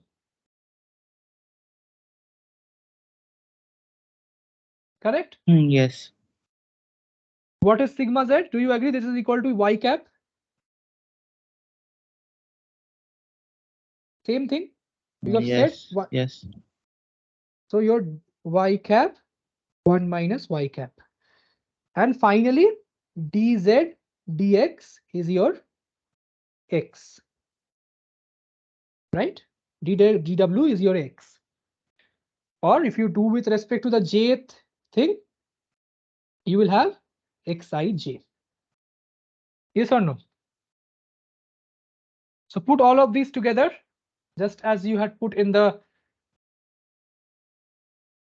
So you will have dl dw as minus 1 over m y by y cap minus 1 minus y by 1 minus y cap summation of I equal to 1 to m. So there are i's over here everywhere into yi cap 1 minus yi cap into x ij. Yes or no?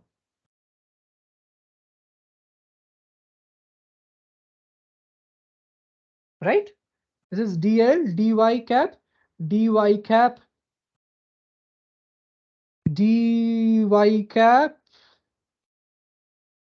dz and dz dx, right? Yes. Again x, you're saying yes, w. Okay, so what is this turning out to be? Minus 1 by m yi into 1 minus yi cap minus 1 minus y into yi cap.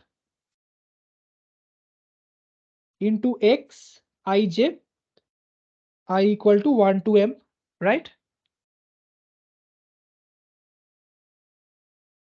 I just Yes. multiply this inside. Yes. Yes. And so your this term and this term will cancel, and you will be left with the predicted value minus the actual value. What is it similar to? Is it similar to your linear regression or not? This turns out to be x transpose xw minus y in the vectorized implementation. Yes or no? Same equation. This is the form we had in your linear regression. So I'm just putting the value. Right? Sigma will be there, of course. Is it okay? Yes. Yes. So we have derived the logistic regression also. So what will be Wt plus 1? It will be Wt minus eta t xt by m sigma of xw minus y. This is your gradient descent. Okay, so with this we have come to the end of the theory. I'll show you the code now. But what did we learn today? We learned starting with gradient descent. We saw why gradient descent is a valid thing to do. We saw examples of gradient descent, did linear regression, and also learned related probability and statistics to machine learning using maximum likelihood estimation, right? And solve two algorithms, linear and logistic regression. Now, Hussein, is it clear why do we do uh, probability and statistics? Please revise Yes, everything sir. and everything will, yeah. Is all the entire picture clear?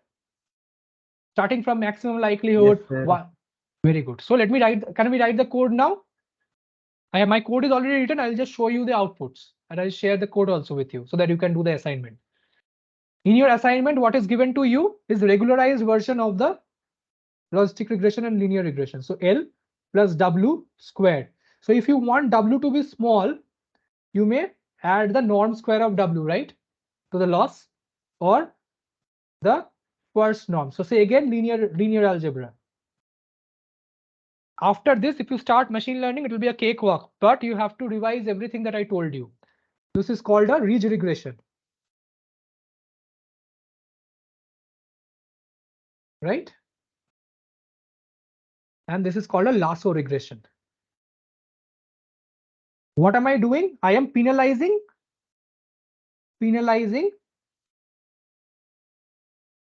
large W's, right? So this helps you regularizing. So if you say you have something like this, one outlier can shift your W here, right? If you do not have this regularizer, your curve can shift, but ridge regression will tell you have to forced to stay here. So your outliers will be forgotten. And lasso regression will give you feature selection, which is you will see in the assignment. I have given you the iris data set and I have told you to select the most relevant features for prediction. Okay. This will give you. So do you agree W's are 0, 1, W1, W2, or W0, WN, W1 to WN, not W0 you will not take because no bias, don't include bias here. Why will I not include bias, Hussein? Because I do not want my bias term to be close to 0. I want only my gradients to be, my slope to be less than 0. I don't want my, okay. W Yes. is between W1 to M. So don't include the bias of the, so don't take W0 to WM, right? So this you make functions of W transpose X plus B instead of just WX. Anyways, so you'll be doing this in the assignment. Intuition is clear, right? So you'll be adding norms of W so that you don't have a large W, right? If you penalize a large W, it will be minimized, right? Like this, you can create your own optimization functions where you can add terms which you want to penalize the functions to have small values of. Subtract terms you want larger values of. Is it clear? Once you do the Yes. programming assignment, it will be very clear to you. So let me stop sharing. If you do not have any doubts, let me go to the code and show you. Okay. I'll share my screen.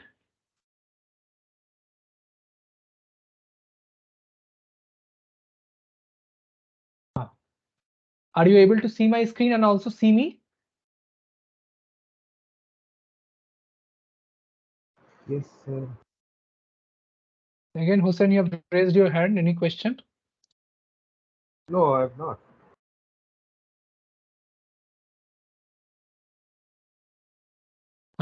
So, are every one of you, is every one of you familiar with Python? If you are not, please see the code how we have done. So there is everything has to be implemented using numpy here, which is if you, I think most of you have done MATLAB at least. In MATLAB, it's similar to that. So your matrix operations and all will be done in one line. Let's see.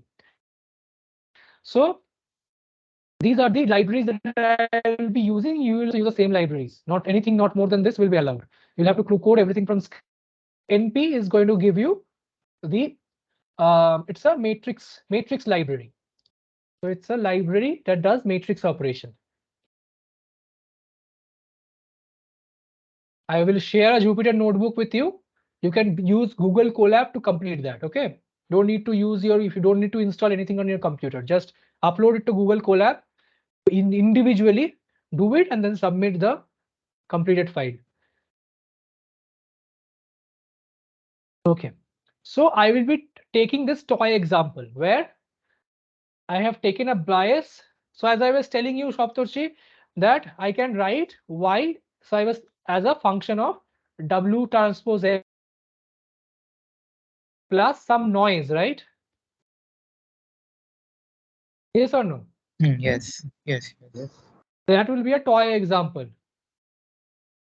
So that will be a toy example. This is your W transpose X plus epsilon.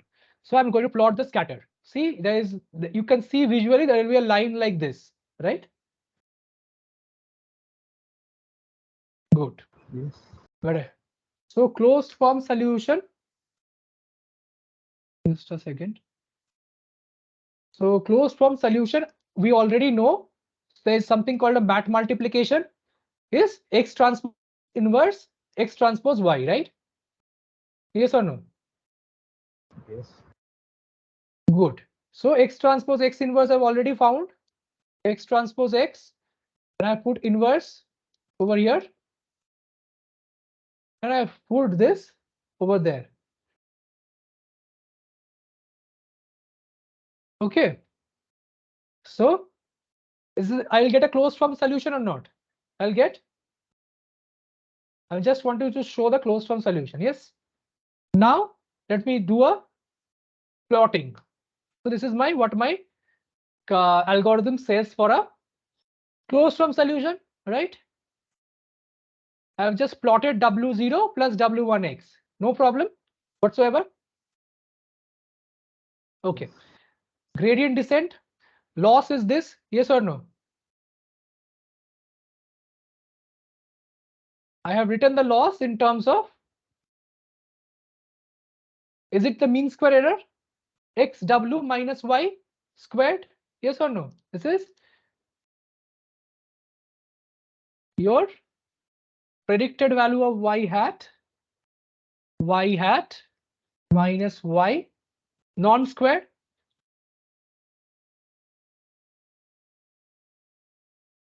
Correct?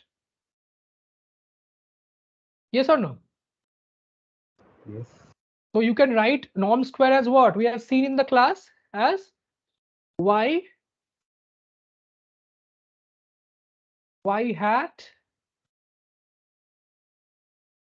minus Y transpose linear product, right?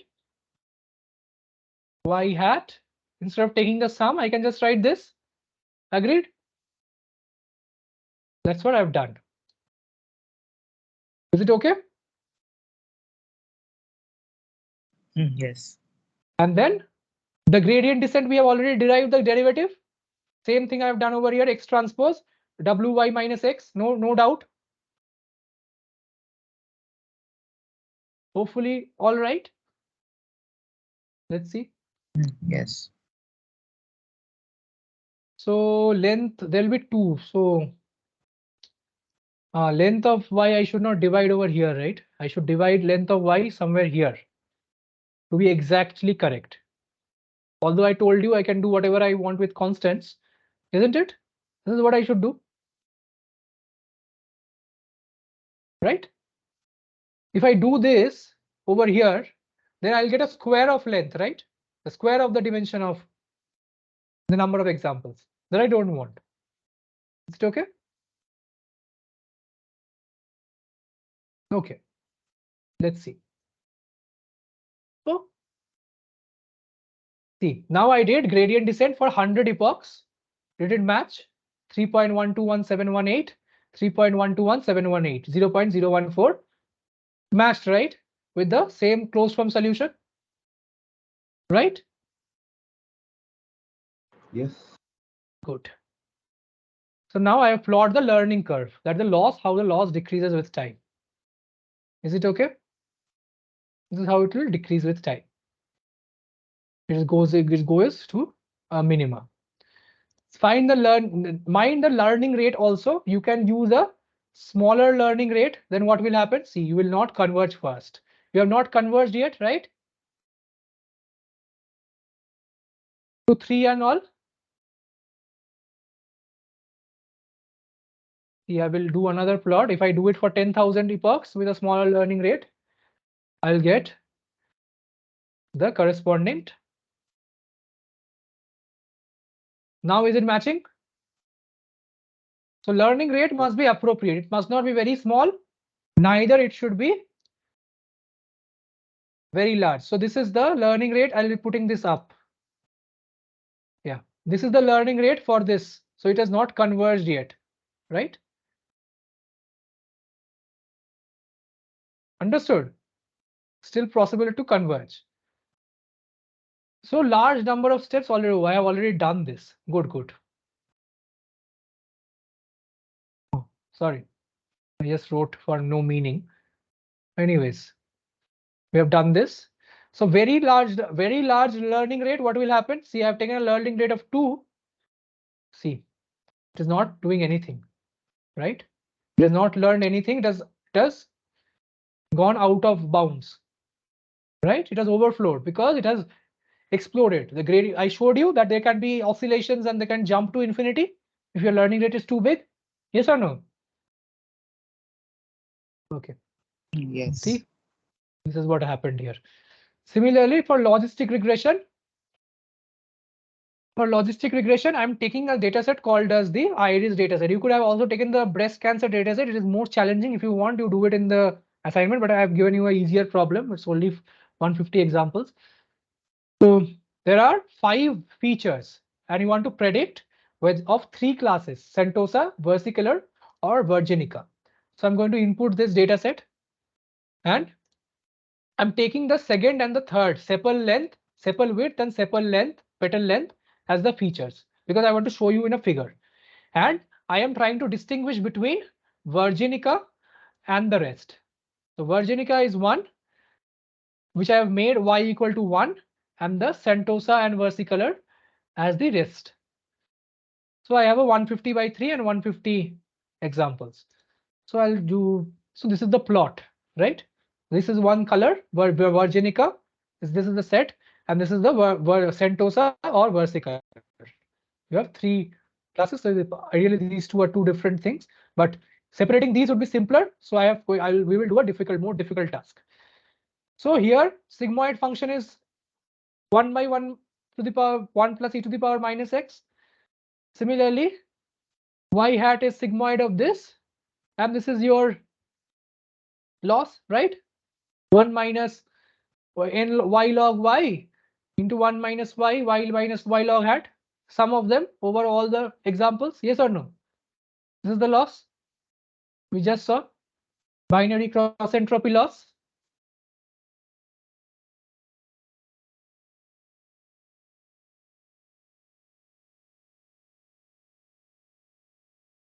Okay, the gradient is same, isn't it? Sigmoid minus y into the x transpose into sigmoid into x minus y. Yes or no? This is what we derived. Yes. X transpose sigmoid of xw minus y by m. Okay, so then I have done the same linear logistic regression parameters, and I have found out the since w is equal to w0, w1, w2, do you agree y has to be this? This should be a decision boundary. This should be your decision boundary or not? Right? So from that, I will be getting this as the equation of the line. X2 is W1 by W2 by W0 by W2. And then I'll be getting this line as the hyperplane separating the two classes.